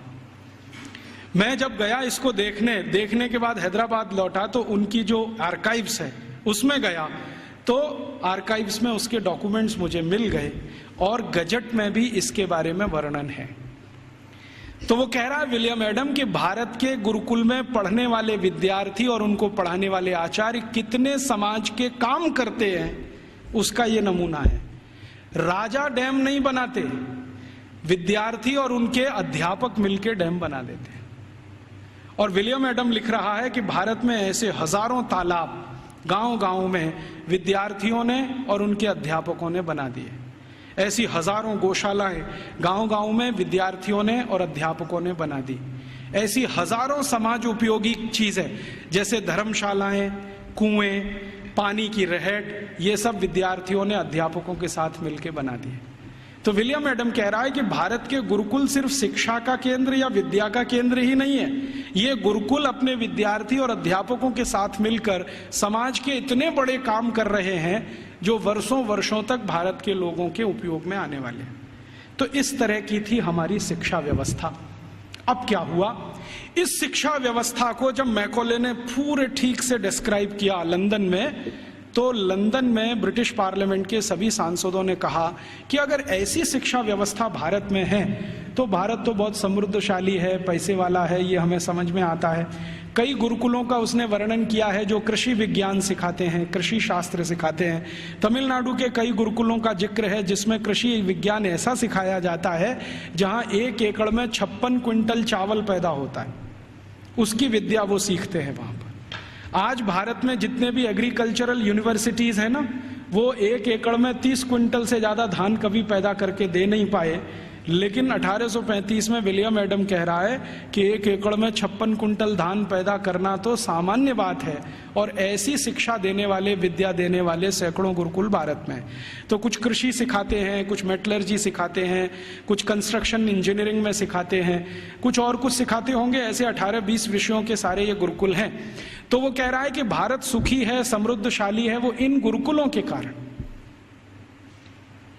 तो वो कह रहा है कि अब भारत को अगर गुलाम बनाना है तो इस शिक्षा व्यवस्था को जब तक हम तोड़ेंगे नहीं तब तक भारत गुलाम बनता नहीं। तो फिर उसको पूछ रहा है इंग्लैंड का राजा कि अब आपके पास क्या योजना है। तो कह रहा है कि मेरे पास एक योजना है कि हमारी जो सरकार भारत में चल रही है उसको आदेश दिया जाए कि भारत के ये जो गुरुकुल हैं, इंडिजिनस एजुकेशन सिस्टम वो कहते हैं इसको, भारत का स्थानीय शिक्षा तंत्र। तो कह रहे हैं जो इंडियन एजुकेशन सिस्टम है या इंडिजिनस एजुकेशन सिस्टम है, इसको कानून बनाकर हम गैर कानूनी घोषित कर देंगे, इल्लीगल, कि ये सब कुछ अवैधानिक है, गैर कानूनी। उसके लिए कानून बना देंगे लंदन में, यहां से वो चला जाएगा भारत में, उसको लागू करा देंगे। थोड़े दिन में ये सब गुरुकुल बंद हो जाएंगे, क्योंकि हमारे पास जब कानून आ जाएगा तो कानून के डंडे से हम इनको बंद करा देंगे कि ये इल्लीगल है, बंद करो। नहीं बंद करेंगे तो दंड देंगे उनको। थोड़े दिन में दंड देते देते अपने आप बंद हो जाएंगे। तब अंग्रेजों की संसद ने एक कानून बनाया जिसका नाम है इंडियन एजुकेशन एक्ट, और वो पारित हुआ, बाद में भारत की संसद में पारित हुआ और उसको लागू किया गया। तो उसमें तय ये किया गया कि जितने भी गुरुकुलों में संस्कृत माध्यम से विद्या सिखाई जाती है वो सब गैर कानूनी। फिर कहा गया कि जितने भी गुरुकुलों में स्थानीय भाषाओं की मदद से, जैसे तेलुगु, तमिल, कन्नड़, मलयालम, मराठी, गुजराती, इनके माध्यम से विद्या दी जाती है, वो भी गैर कानूनी। तो कानूनी क्या? कानूनी वो जहां अंग्रेजी के माध्यम से शिक्षा दी जाती है, वो कानूनी। तो मैकॉले ने क्या किया, ये कानून लागू करा के फिर भारत के गुरुकुलों पर डंडा चलाया, बुलडोजर चलवाए, एक एक करके उनका नाश किया। जहां गुरुकुल बंद नहीं हो पाए वहां के अध्यापकों को जेल में डाल दिया, विद्यार्थियों को जेल में डाल दिया। कई कई जगह तो अत्याचार इतने हुए कि अध्यापकों के हाथ काट दिए गए, सिर काट दिए गए। कई कई गुरुकुलों में आग लगा दी गई, उनके पुस्तकालय जला दिए। ये सब अंग्रेजों ने अत्याचार 100 साल तक किया, 1840 से 1940 तक। इधर वो अत्याचार करते गए, भारत के गुरुकुल खत्म होते गए। दूसरी तरफ उन्होंने कॉन्वेंट स्कूल शुरू किए जो यूरोप में आज भी चलते हैं और किसी उद्देश्य की पूर्ति के लिए चलाए जाते हैं। मैं आपको एक इंटरेस्टिंग बात और बता दूं कि जो अंग्रेजी दस्तावेजों का मैं अध्ययन कर रहा हूं उसमें से एक और दस्तावेज है, ये कॉन्वेंट क्या होता है। यूरोप में एक बहुत खराब परंपरा है जो अभी 1950 तक चलती रही। जैसे स्त्रियों को वोट देने का अधिकार नहीं, स्त्रियों में आत्मा नहीं, वो बैंक अकाउंट नहीं खोल सकते, ऐसी ही एक बहुत खराब परंपरा इंग्लैंड में, फ्रांस में, जर्मनी, सभी देशों में, कि बच्चों को घर में रखना नहीं, बच्चे पैदा हुए तो अनाथ आश्रम में देना, ये उनकी पुरानी परंपरा है। और कई लोगों ने तो क्या किया है कि बच्चों को पैदा होते ही घर के बाहर टोकरी में रख दिया कि अनाथ आश्रम का कोई आएगा उठा ले जाएगा, लेकिन कई बार कुत्ते उठा ले जाते हैं उसको, भेड़िए उठा ले जाते हैं। यूरोप का जो आधुनिक फिलोसोफर्स में एक माना जाता है ना, रूसो, उसके 5 बच्चे पैदा हुए, 4 को उसने ऐसे ही छोड़ दिया घर के बाहर टोकरी में रख के, 2 को कुत्ते खा गए, 2 को अनाथ आश्रम वाले ले गए। यूरोप में ये बहुत पुरानी परंपरा है बच्चों को लावारिस छोड़ना। क्यों छोड़ना? तो प्लेटो कहता है कि स्त्री और पुरुष के आनंद के क्षणों में बच्चे बाधा हैं, इसलिए मत रखो घर में। ये प्लेटो की शिक्षा है। वो कहता है कि अच्छे नहीं है बच्चे घर में रखना। और वो ये कहता है कि जीवन का चरम तो आनंद ही है, और वो भी शरीर का आनंद है। वो कहता है जीवन तो इसी के लिए मिला है कि हम शारीरिक आनंद की प्राप्ति करें, और बच्चे इसमें बाधा हैं, तो बच्चों को रखना नहीं घर में, तो छोड़ देना। तो वहां बच्चे छोड़ने की परंपरा है। अब बच्चे छोड़े जाते हैं तो राजा उनकी व्यवस्था करे छोड़े हुए बच्चों की। तो राजा कुछ संस्थाएं खड़ी करता है, उन संस्थाओं को कॉन्वेंट कहते हैं। कॉन्वेंट माने लावारिस बच्चों को पालने वाली संस्थाएं, अनाथ बच्चों को पालने वाली संस्थाएं। कॉन्वेंट माने अनाथ बच्चों के स्कूल, लावारिस बच्चों के स्कूल। तो यूरोप में ये कॉन्वेंट चलते हैं। तो ये मैकॉले कह रहा है कि भारत में भी यही चलाएंगे हम। तो कोई सांसद उससे पूछ रहा है कि भारत में कोई अनाथ होता है? उसने कहा होता तो नहीं है, लेकिन हम बनाएंगे। होता तो कोई नहीं है, क्योंकि भारत में किसी बच्चे के माता पिता भी मर जाएं तो उसके चाचा चाची हैं, ताऊ ताई हैं, मामा मामी हैं, मौसा मौसी हैं, बुआ फूफा, कोई तो लेगा उसको। यूरोप में तो हैं माता पिता, तो भी छोड़ देंगे। तो यूरोप में ये जो लावारिस बच्चे हैं, इनको पालने के लिए कॉन्वेंट खड़े किए जाते हैं। कॉन्वेंट को चलाने वाले ज्यादातर क्रिश्चियन इंस्टीट्यूट होते हैं या चर्च होता है। राजा चर्च को दान देता है और उस पैसे से ये सब चलते हैं। तो सबसे पहला कॉन्वेंट इस मैकॉले ने भारत में खुलवाया, कलकत्ता में। और उस कॉन्वेंट में कोई पढ़ने नहीं आता था, तो इसने दूसरा कानून बनवाया कि जो भारतवासी ईस्ट इंडिया कंपनी और अंग्रेज सरकार की नौकरी करेंगे और कलकत्ता में रहेंगे, उनको अपने बच्चे यहां भेजना आवश्यक है, नहीं तो नौकरी जाएगी। तो जबरदस्ती भारतवासी जो उनके यहाँ काम करते थे, उन्होंने अपने बच्चे भेजना शुरू किया। फिर धीरे धीरे एक कॉन्वेंट से 2 हुआ, 2 से 3 हुए, 3 से 10, 10 से 20, 50, 100, अब हजारों हो गए। अब भारत में ऐसा कोई गांव नहीं जहां कॉन्वेंट नहीं। तो मैकॉले ने एक विष बीज डाल दिया जो अभी वट वृक्ष बन के फैल गया। अब तो ऐसे ऐसे कॉन्वेंट स्कूल हैं इस देश में, बजरंगबली कॉन्वेंट स्कूल। आपको देखना हो तो मैं दिखा सकता हूं आपको। बंबई में है, ग्रांट रोड के पास है, रेलवे स्टेशन से बिल्कुल सटा हुआ, बजरंगबली कॉन्वेंट स्कूल। हाँ, और एक कॉन्वेंट स्कूल है संतोषी माता कॉन्वेंट स्कूल, एक है सरस्वती देवी कॉन्वेंट स्कूल, एक महावीर स्वामी कॉन्वेंट स्कूल खुला है अभी बेंगलोर में, जबरदस्त। अब इनको पूछो चलाने वालों को कि बजरंगबली का कॉन्वेंट से क्या रिश्ता है, या सरस्वती देवी कब कॉन्वेंट स्कूल में पढ़ने गई थी। मूर्खों के मूर्ख इस देश में पैदा हो गए, ना तो अंग्रेज हैं ना तो हिंदुस्तानी हैं, खिचड़ी बन के इस समाज में पड़े हुए। ना उसमें से आप चावल निकाल सकते हैं, ना मूंग की दाल का दाना निकाल सकते। ये खिचड़ी लोगों ने देश का सत्यानाश कर दिया। ये सब मैकॉले की संतान है। मैकॉले तो छोड़ गया कुछ। जब अंग्रेज गए थे ना, तो रिकॉर्ड्स बताते हैं कि 350 कॉन्वेंट स्कूल थे 15 अगस्त 1947 तक। अब शायद वो 30-35 हजार हो गए हों, तो कोई आश्चर्य की बात नहीं।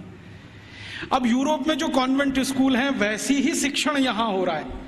यूरोप में क्या होता है ना, मैंने आपसे कहा कॉन्वेंट माने लावारिस बच्चों के स्कूल। तो वहां जो बच्चे पढ़ने आते हैं, उनको सिखाया जाता है कि देखो ये जो अध्यापक है वो अध्यापक नहीं है, ये फादर है, ये मदर है, क्योंकि असली का पता नहीं।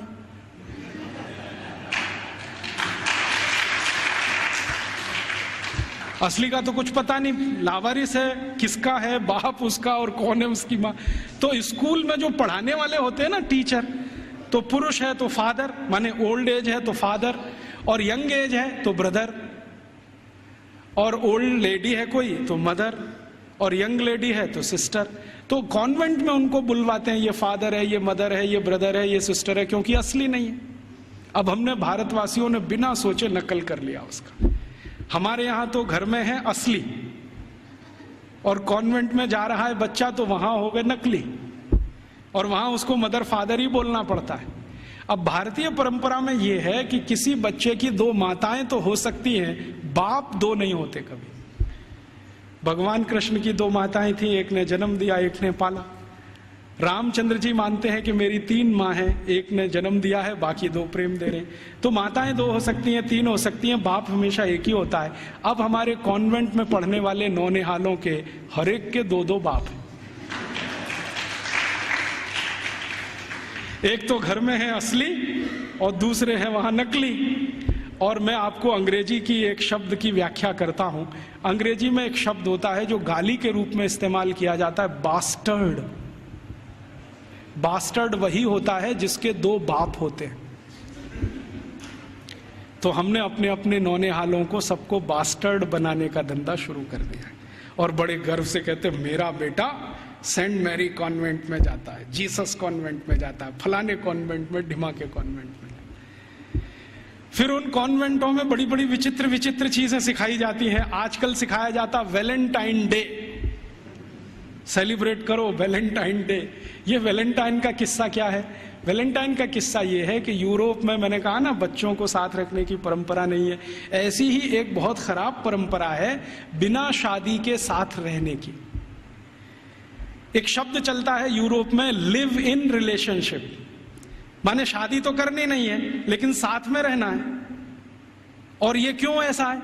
इसमें छुटकारा आसान है, सवेरे किया शाम को निकल गए, कहीं दूसरे के घर में घुस गए, फिर तीसरे के, फिर चौथे के।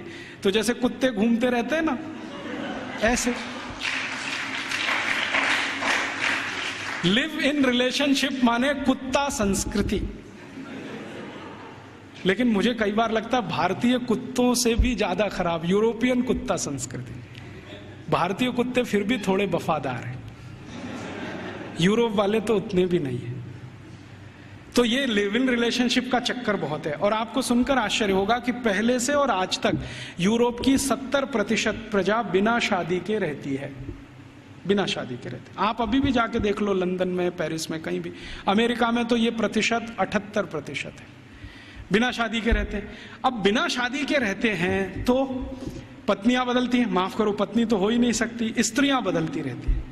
उनको वो विचित्र विचित्र नामों से संबोधित करते हैं।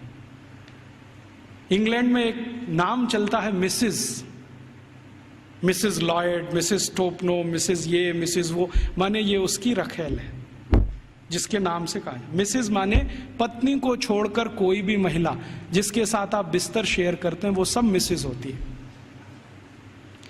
तो वहां तो ये है सारा खेल, स्त्रियां तो शादी के बिना, पुरुष तो शादी के बिना। तो कभी कभी बीच बीच में यूरोपियन लोगों को कुछ अच्छे विचार भी आ जाते हैं। तो 4वीं शताब्दी में, आज से लगभग 1600 साल पहले, एक व्यक्ति पैदा हो गए रोम में, उनका नाम था वैलेंटाइन। वो चर्च के पादरी हो गए।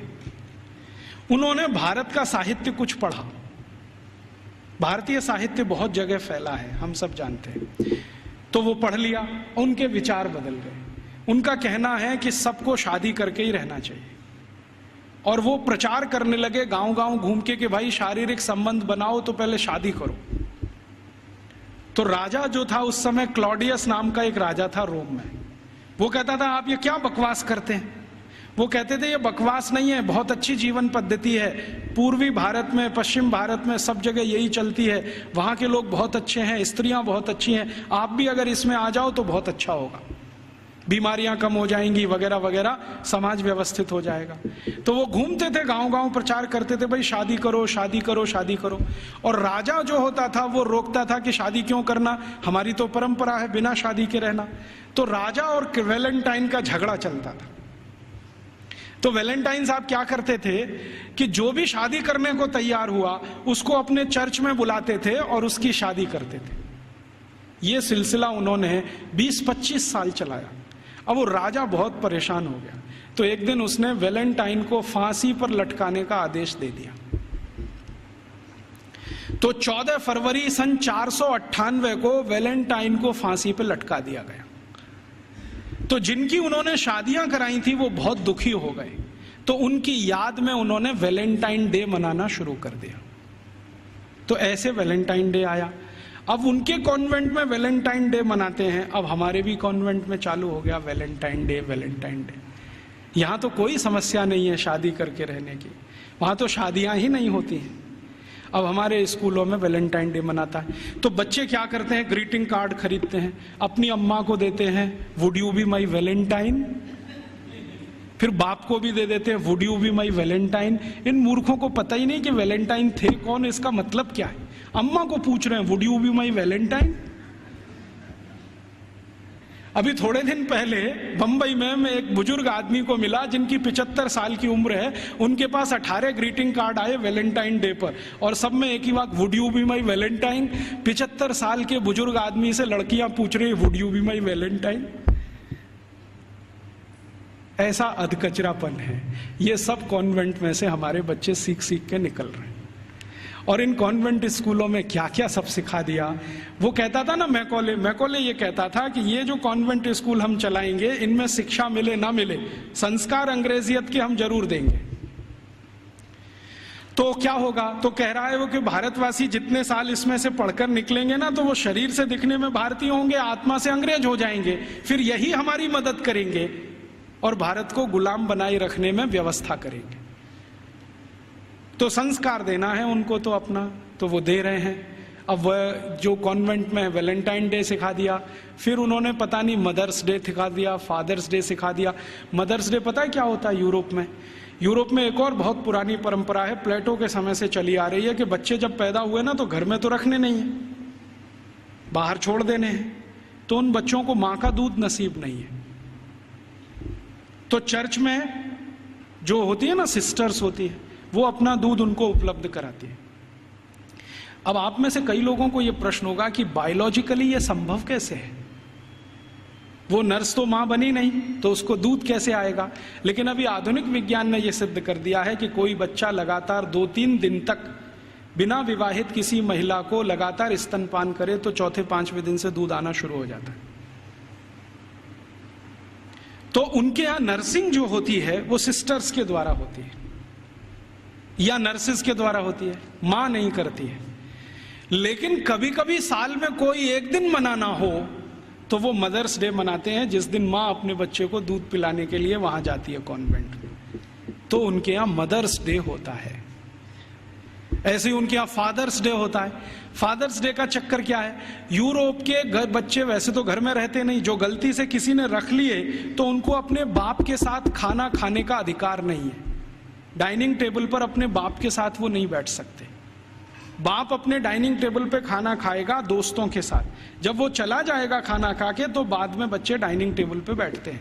लेकिन साल में कोई एक दिन वो फिक्स करते हैं जब बच्चे बाप के साथ बैठे डाइनिंग टेबल पर, उस दिन वो फादर्स डे मनाते हैं।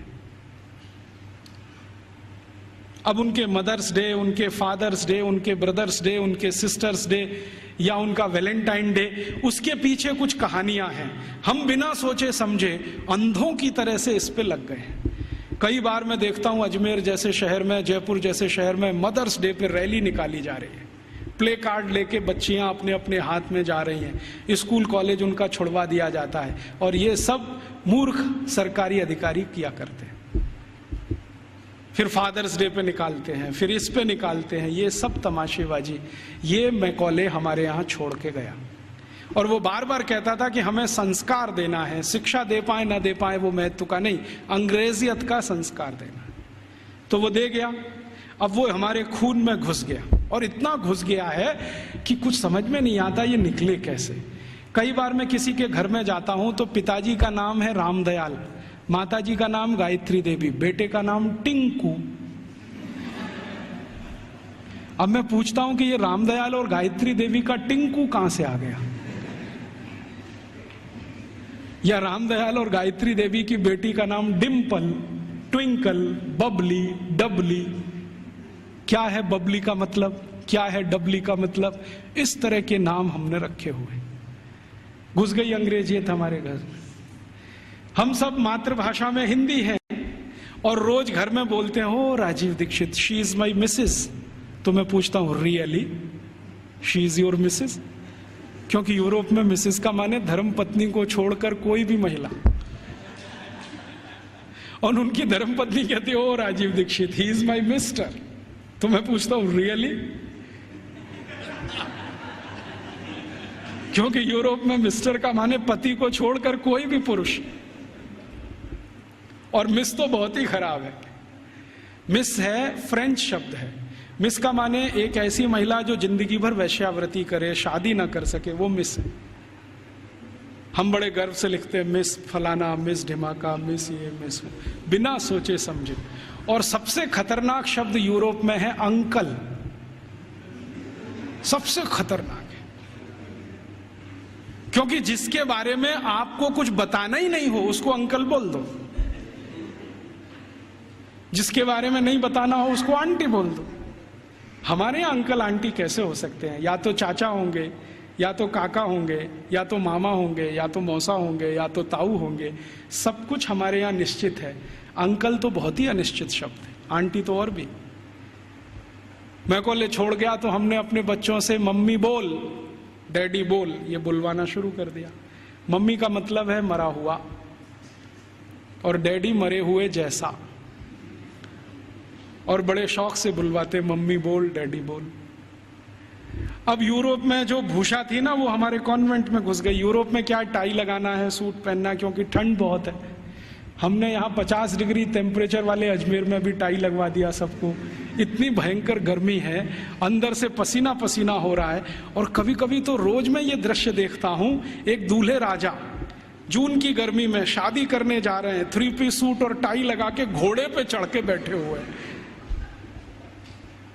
उनको पूछो, भाई तुमको सुपर इडियट बनने का यही दिन मिला है? कहता है, राजीव भाई एक दिन तो कर लेने दो, तो तुमको यही दिन मिला है अपनी शादी का? ऐसे हमारी भाषा बदल दिया, भूषा बदल गया, भोजन बदल गया। कॉन्वेंट स्कूलों से बच्चे सीख रहे हैं पिज्जा खाओ, बर्गर खाओ, हॉट डॉग खाओ, कोल्ड डॉग खाओ, चाउमीन खाओ, नूडल्स खाओ। तो उनका भोजन, उनकी भाषा, उनकी भूषा, उनका भजन, रॉक म्यूजिक, पॉप म्यूजिक, सब कुछ घुस गया। अब ये कर दिया सब बंटा था। अब ना तो हम भारतीय रह पाए, ना अंग्रेज बन पाए। अगर कोई सभ्यता खिचड़ी बन जाए, उसका भविष्य बहुत खराब होता है। मुझे कई बार ऐसा लगता है कि या तो हम भारतवासी पूरी ताकत लगा के अपने को अंग्रेज बना लें, नहीं तो पूरी ईमानदारी से भारतीय हो जाएं। ये अधकचरे ना रहे बीच में, क्योंकि इस अधकचरेपन ने हमारी जनरेशन्स को, पीढ़ियों को खत्म कर दिया। तो इस अंग्रेजियत के शिक्षा तंत्र ने जो यूरोप से आया, क्या किया है आज हमारे देश में। एक दो और उदाहरण देता हूं। कॉन्वेंट स्कूलों में किताबें पढ़ाई जाती हैं जिनमें बिल्कुल स्पष्ट बच्चों को सुनाया जा रहा है, पढ़ाया जा रहा है कि भगत सिंह तो आतंकवादी, ऊधम सिंह तो आतंकवादी, चंद्रशेखर तो आतंकवादी, और महाराजा रणजीत सिंह तो लुटेरे। आप जानते हैं सिख समाज के बहुत प्रतिष्ठित धर्मगुरु महाराजा रणजीत सिंह, जिन्होंने न सिर्फ अंग्रेजों से लोहा लिया बल्कि मुसलमानों से भी इस देश को बचाया, उनको लुटेरा। हमारे भारत में एक जाति है जिसको जाट कहते हैं। जाटों के बारे में अंग्रेज ये कहा करते थे कि इनकी ताकत बहुत है, इसलिए उन्होंने जाट रेजिमेंट बनाया। आपको मालूम है जाट रेजिमेंट? ऐसे ही जाटों के पैरेलल महाराष्ट्र में है मराठा, वो भी एक तरह से जाट ही हैं। तो मराठा रेजिमेंट बनाया, जाट रेजिमेंट बनाया, क्योंकि इनमें ताकत बहुत है। इनका जो डीएनए है ना, बहुत स्पेशल किस्म का है। लड़ना, लड़ाना, मारना, मरना, उनको इसमें मजा आता है। कभी भी अपनी जान की परवाह नहीं करेंगे, हाँ किसी के लिए भी जान दे देंगे, ऐसे लोग। तो जाटों को अंग्रेजों ने लिख मारा और कॉन्वेंट स्कूलों में पढ़ाया जा रहा है अंग्रेजों के जर खरीद गुलाम। अब ये बच्चे बार बार पढ़ रहे हैं, रोज रोज पढ़ रहे हैं, रोज रोज पढ़ रहे हैं, रोज रोज पढ़ रहे हैं, तो थोड़े दिन में मान ही लेंगे कि हाँ, भगत सिंह तो आतंकवादी था, ऊधम सिंह भी आतंकवादी था। क्योंकि एक झूठ को आप बार बार कहो, बार बार कहो, बार बार कहो, तो 10-20 साल में सत्य तो हो ही जाएगा। एक कॉन्वेंट स्कूल की हिस्ट्री की किताब में मैं पढ़ के आया, और वो किताब मैंने संभाल के रखी हुई है। झांसी की रानी लक्ष्मीबाई ने भारत की आजादी के लिए कुछ नहीं किया, और उसका जीवन चरित्र लिखा गया है कि वो एक अंग्रेज अधिकारी जॉन लेक के प्रेम और मोहब्बत में ही फंसी रही जिंदगी भर। झांसी की रानी लक्ष्मीबाई के बारे में ऐसी सब चीजें पढ़ाई जा रही हैं। और धीरे धीरे हुआ क्या है, इन कॉन्वेंट स्कूलों के बनाए हुए सिलेबस को भारत सरकार ने सारे देश का सिलेबस बना दिया है, पूरे देश का। अब संसद में भले ही कितना हंगामा हो, लेकिन सरकार कहती है जी सत्य तो यही है, क्योंकि अंग्रेजों ने लिखा है। और हमारे प्रधानमंत्री भी कहते हैं सच्चे सत्यवादी तो अंग्रेज ही थे जो हमको ये सब सिखा के गए। ये स्थिति हमारे देश की है। तो ऐसी गंभीर स्थिति में हम सबको सोचना है, आज शिक्षक दिवस है, तो हम सब सोचें कि इस शिक्षा का क्या करें जो यूरोप से आई है और हमारे देश में जड़ जमा के बैठ गई है। मुझे बहुत कष्ट होता है आपको ये बताते हुए कि भारत में जो कॉन्वेंट स्कूल चल रहे हैं, आप जानते हैं इनके पास सबसे ज्यादा भूमि है भारत देश की। मैंने संसद में एक प्रश्न करवाया था, आप यहां बैठे हैं, मेरे एक दोस्त हैं अखिलेश कुमार करके गोरखपुर से, और उसके पास के क्षेत्र से सांसद हैं। मैंने कहा जरा ये पूछ तो लो कि भारत में सरकार के बाद किसके पास सबसे ज्यादा जमीन है। तो उत्तर आया कि सरकार के बाद सबसे ज्यादा जमीन चर्च और उनके कॉन्वेंट स्कूलों के पास ही है। रेलवे से भी ज्यादा जमीन इनके पास है, और हजारों हेक्टेयर जमीन 1-1 रुपए के लीज पर दी गई है। हजारों हेक्टेयर, 1 रुपए का लीज, 2 रुपए का लीज, माने साल में वो 1 ही रुपया देते हैं, हजारों एकड़ जमीन भारत की इस्तेमाल कर रहे हैं और उनकी मिल्कियत है। 1820 से अंग्रेजों की सरकार ने ये जमीन देना शुरू किया, 2006 तक ये आबाद गति से चालू है। हमारी ही जमीन है, हमारा ही पानी है, हमारे ही संसाधन है। पहले मैं क्या सोचता था कि इन कॉन्वेंट स्कूलों में डोनेशन बहुत देती होगी सरकार, लेकिन संसद में एक जब सवाल करवाया तो पता चला कि सरकार का डोनेशन तो 10% ही है, बाकी समाज का डोनेशन। अकेले मैं मुंबई का आंकड़ा आपको दे रहा हूं। बंबई में जितने कॉन्वेंट स्कूल चलते हैं उसमें 92% हिंदू समाज के लड़के लड़कियां पढ़ते, 92%। 2.5% क्रिश्चियन समाज के हैं और बकाया में मुसलमान हैं। ये है स्थिति।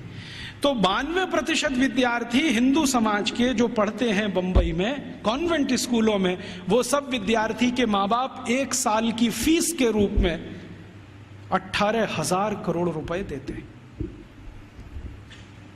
आप सोचते हैं ये रकम कितनी बड़ी है? राजस्थान सरकार के बजट का लगभग आधा बंबई, सिर्फ बंबई के कॉन्वेंट, फिर कलकत्ता के कॉन्वेंट, मद्रास के कॉन्वेंट, हैदराबाद के कॉन्वेंट, दिल्ली के, इन सबको मैंने जोड़ना शुरू किया। फिर B क्लास सिटीज के कॉन्वेंट, जैसे अजमेर है, जयपुर है, ऐसे शहर, फिर C क्लास। कुल कॉन्वेंट स्कूलों में साल का भारतीय समाज के द्वारा 1 लाख करोड़ रुपए से ज्यादा का डोनेशन और फीस दी जा रही है। हमसे पैसा ले रहे हैं और हमारे ही बच्चों का दिमाग घुमा रहे हैं, और ऐसे ऐसे दिमाग घुमाए जाते हैं। एक कॉन्वेंट स्कूल के खिलाफ मैंने मुकदमा दाखिल किया हुआ है गुजरात हाई कोर्ट में।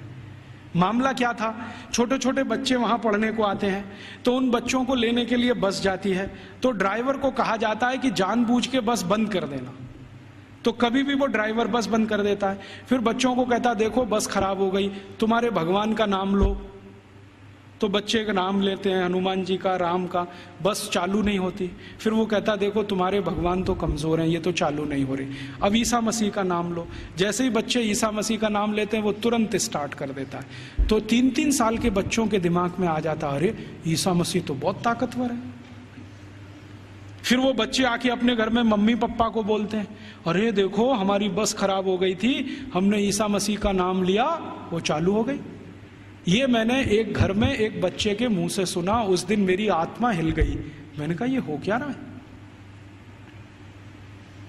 आज मैं आपके यहाँ आने से पहले शाहपुरा एक छोटे से नगर में था, तो वहाँ पर राम सनेही संप्रदाय के एक बड़े संत हैं।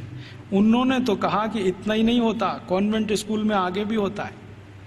बच्चे जो छोटे छोटे होते हैं ना, जिनके मन भोले भाले हैं, उनको एक खेल खिलाया जाता है कि उनके राम और कृष्ण है ना, उनकी मूर्तियां बनाई जाती हैं मेटल्स की और बच्चों को दिया जाता है। फिर वो कहते हैं कि स्विमिंग पूल में इनको तैराओ, तो बच्चे उनको डाल देते हैं, वो सब डूब जाती है क्योंकि मेटल्स की।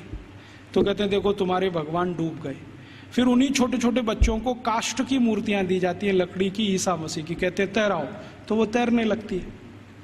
तो बच्चों को कहते हैं देखो ईसा मसीह इतने ताकतवर हैं कि वो तैर सकते हैं, रामकृष्ण तो डूब गए, तो तुमको भी तो लोकमान्य तिलक की इस बात को फिर याद करें, दुश्मन हमसे ताकतवर है, बहिष्कार करो और असहयोग करो। बाद में गांधी जी ने उसको और तेज से कहा। हम इन कॉन्वेंट स्कूलों को और इस एजुकेशन को हटाना चाहते हैं यूरोपियन, तो इसके लिए असहयोग करो और बहिष्कार करो। मतलब मैंने आपसे कहा कि 92% विद्यार्थी हमारे हैं जो वहां पढ़ने जा रहे हैं, इनको रोको। और हम इसको अपने घर से शुरू करें कि हम हमारे घर के किसी बच्चे को कॉन्वेंट में नहीं पढ़ाएंगे, क्योंकि हम उसको बास्टर्ड नहीं बनाएंगे। वो इंजीनियर बने ना बने, डॉक्टर बने ना बने, कम से कम बास्टर्ड तो ना बने। इतना अपमान तो ना करें हम अपने पिता का। तो हम नहीं भेजेंगे हमारे बच्चों को, तो फिर कहाँ भेजेंगे? जो हमारे स्कूल चलते हैं उनमें भेजेंगे। फिर आप कहेंगे उनमें सुख सुविधाएं कम है, बढ़ जाएंगी। जब धन का प्रवाह कॉन्वेंट स्कूलों से भारतीय स्कूलों की तरफ होगा तो सुविधाएं भी बढ़ जाएंगी। आप सोचो 18,000 करोड़ रुपया बंबई के कुछ कॉन्वेंट स्कूल को हर साल मिलता है, इतना ही रुपया आर्य समाज के गुरुकुलों को मिल जाए, या सनातन समाज के लोगों को मिल जाए, या किसी और संस्थाओं को मिल जाए जो भारतीयता आधारित गुरुकुल चलाते हैं, तो वो सुख सुविधाओं वाले हो जाएंगे। वो तो धन के प्रवाह को बदलने की जरूरत है। अभी धन का प्रवाह कॉन्वेंट स्कूलों की तरफ है, तो सुख सुविधाएं वहां ज्यादा हैं। हमारे स्कूल पानी से प्यासे हैं, बैठने को जमीन पे टाट पट्टी नहीं है, स्कूल में पढ़ाने के लिए ब्लैक बोर्ड नहीं है, सामान्य जरूरतों की चीजें जैसे संडास घर होना चाहिए वो भी नहीं है। तो ये इसलिए कि धन की कमी है, धन का प्रवाह उस तरफ है, इसको मोड़ दो। तो समाज में एक बहस चले इस पर कि ये कॉन्वेंट स्कूल आए कहाँ से हैं, उनके यहाँ शिक्षा की क्या स्थिति रही है, तो शायद इसमें से एक समझ बने और ये समझ हिंदुस्तान में अगले 2-3 वर्षों में कोई अभियान का स्वरूप ले और ये अभियान हिंदुस्तान के इस विष बीज को उखाड़ कर फेंक दे, ऐसी भावना मेरे मन में है। मैंने इसके लिए एक और प्रयास शुरू किया है। बहुत लोग जब कहते हैं कि राजीव भाई विकल्प दो, तो हमने खुद अपने इस आज़ादी बचाओ आंदोलन की तरफ से 6 गुरुकुल बनाना शुरू किया है और वो लगभग 1 साल में शुरू हो जाएंगे। उन सभी गुरुकुलों को वैसे ही पढ़वाना है जैसे कभी 200 साल पहले था। वही 18 विषय हमने चुने हैं जो 200 साल पहले पढ़ाए जाते हैं। और हमारे गुरुकुलों की ये मान्यता रही है कि शिक्षा और विद्या सबके लिए, किसी एक के लिए नहीं। पैसा है या नहीं ये महत्व का नहीं है, शिक्षा और विद्या हर एक के लिए। वो जाति का है, धर्म का है, इससे मतलब नहीं। हमारे गुरुकुलों में सभी तरह के विद्यार्थी। आप तो जानते हैं कि भारतीय शास्त्र कहते हैं कि शिक्षा, विद्या और न्याय और चिकित्सा सबको निशुल्क उपलब्ध होनी चाहिए, बिना किसी भेदभाव के। तो हमने सोचा है कि कम से कम शिक्षा और विद्या तो निशुल्क उपलब्ध कराएं। तो हमारे गुरुकुलों में हम फीस नहीं लेंगे, ये संकल्प से हम शुरू कर रहे हैं। फिर ये चलेंगे कैसे? इनको चलाने के लिए विद्यार्थियों को हर दिन 2 घंटे श्रम दान करना पड़ेगा। या तो 2 घंटे वो चरखा चलाएं, या तो 2 घंटे खेत में काम करें, या तो 2 घंटे वो साबुन बनाएं, मंजन बनाएं, वॉशिंग पाउडर बनाएं। उनको हम बिकवाएंगे और उसके लिए मार्केटिंग नेटवर्क खड़ा कर रहे हैं पूरे देश में, स्वानंद बाजार के नाम से। इनमें ये वस्तुएं बिकेंगी, उससे आमदनी होगी और गुरुकुल उससे चलेंगे, फीस किसी को नहीं देनी पड़ेगी। और हमारा ये मानना है कि जो विद्यार्थी 14 साल पढ़कर निकल गया, कम से कम हर एक के पास 2.5 से 3 लाख रुपए होगा, जो उसके अपने श्रम की कमाई होगी। उससे वो अपना कोई व्यवसाय शुरू कर सकेगा, 2,000 रुपए की नौकरी के लिए नहीं भागेगा। और इन सारे गुरुकुलों को हम ज्ञान आधारित बना रहे हैं, डिग्री आधारित नहीं। क्योंकि ज्ञान ऊंचा होता है, डिग्री ऊंची नहीं होती कभी भी। अंग्रेजों ने हमको उल्टा फंसा दिया, ज्ञान आधारित हिंदुस्तान को डिग्री में फंसा दिया। अब हम किसी की भी परीक्षा लेते हैं तो भाई तुम्हारे पास डिग्री क्या है? डिग्री कोई महत्व की नहीं होती। चरक ऋषि की क्या डिग्री थी, सुश्रुत ऋषि की क्या डिग्री थी, सांख्य दर्शन की जिन्होंने पूरे दुनिया को बता दिया उनकी क्या डिग्रियां थी, खगोल शास्त्र में इतने बड़े बड़े रिसर्च हो गए। आज दुनिया कहती है कि प्लूटो ग्रह नहीं है, हिंदुस्तानियों ने तो 14वीं शताब्दी में कह दिया था कि प्लूटो ग्रह नहीं, अब दुनिया मानती है कि प्लूटो ग्रह नहीं। सूर्य की दूरी पृथ्वी से कितनी है ये आज बोलते हैं, 9वीं शताब्दी में तो हिंदुस्तानियों को मालूम था कि सूर्य और पृथ्वी की दूरी कितनी है। तो ये जितनी महान बातें करने वाले लोग, इनके पास किसी के पास डिग्री नहीं थी, ज्ञान था। ज्ञान ऊंचा होता है, डिग्री नहीं होती। तो हम वही ज्ञान आधारित शिक्षा और विद्या लाना चाहते हैं। अभी शुरू में हम शायद माइनॉरिटी में होंगे, लेकिन हर माइनॉरिटी समय में मेजॉरिटी हो जाती है। कौन जाने कल को ये अभियान चल पड़ा तो बहुत बड़ा हो जाएगा। शुरुआत तो 1-2 से ही होती है, बड़ा होते होते तो बहुत बड़ा सागर बन जाता है। भगत सिंह तो अकेला था, फांसी पे गया, उसके साथ सुखदेव राजगुरु अकेले थे। सबसे पहले तो मंगल पांडे अकेला था, क्योंकि उसकी छावनी में कोई मदद करने को तैयार नहीं। फिर देखो कि हजारों लाखों मंगल पांडे हुए। तो आज हम शुरू कर रहे हैं, हो सकता है थोड़े दिन में ये हजारों लाखों हो जाए, लेकिन इसमें आप सबका प्रयास होगा तो होगा। अकेले हम करेंगे तो नहीं होगा। तो आप भी इसमें लगे, हम भी लगे हैं, और आप में से जो आर्य समाजी हैं उनके लिए तो ये बहुत आसान है। मैंने एक पाठ्यक्रम तैयार किया है, आर्य समाज के जितने गुरुकुल भारत में चलते हैं उनको हम वो दे सकते हैं। हमारा उस पर कोई कॉपीराइट नहीं है, सबको कॉपी करने का कंप्लीट राइट है, क्योंकि हम मानते नहीं कि ज्ञान पर किसी का विशेष अधिकार है। ज्ञान तो सबके लिए, मैंने कहीं से लिया आपको दिया, आप किसी और को दे दीजिए। तो आर्य समाज के सभी गुरुकुलों को मैं दे सकता हूँ और दूसरे गुरुकुलों को दे सकता हूँ, वहाँ भी ये साथ साथ शुरू हो जाए, हम प्रयास करें, आप भी करें, तो हो सकता है 3-4 साल में इस देश की शिक्षा का ढांचा और दिशा दोनों बदल जाए। ऐसे अभीष्ट की कामना करके आपके पास आया। आपने बड़े ध्यान शांति से सुना, आपका आभारी हूँ। इन बातों को किसी और को भी सुनाएंगे तो और आभारी रहूँगा। कुछ बातें ऐसी मैंने कही हों जो आपको अच्छी न लगी हो तो उनको यहीं छोड़ कर जाइए, उसके लिए माफ़ी चाहता हूँ। धन्यवाद।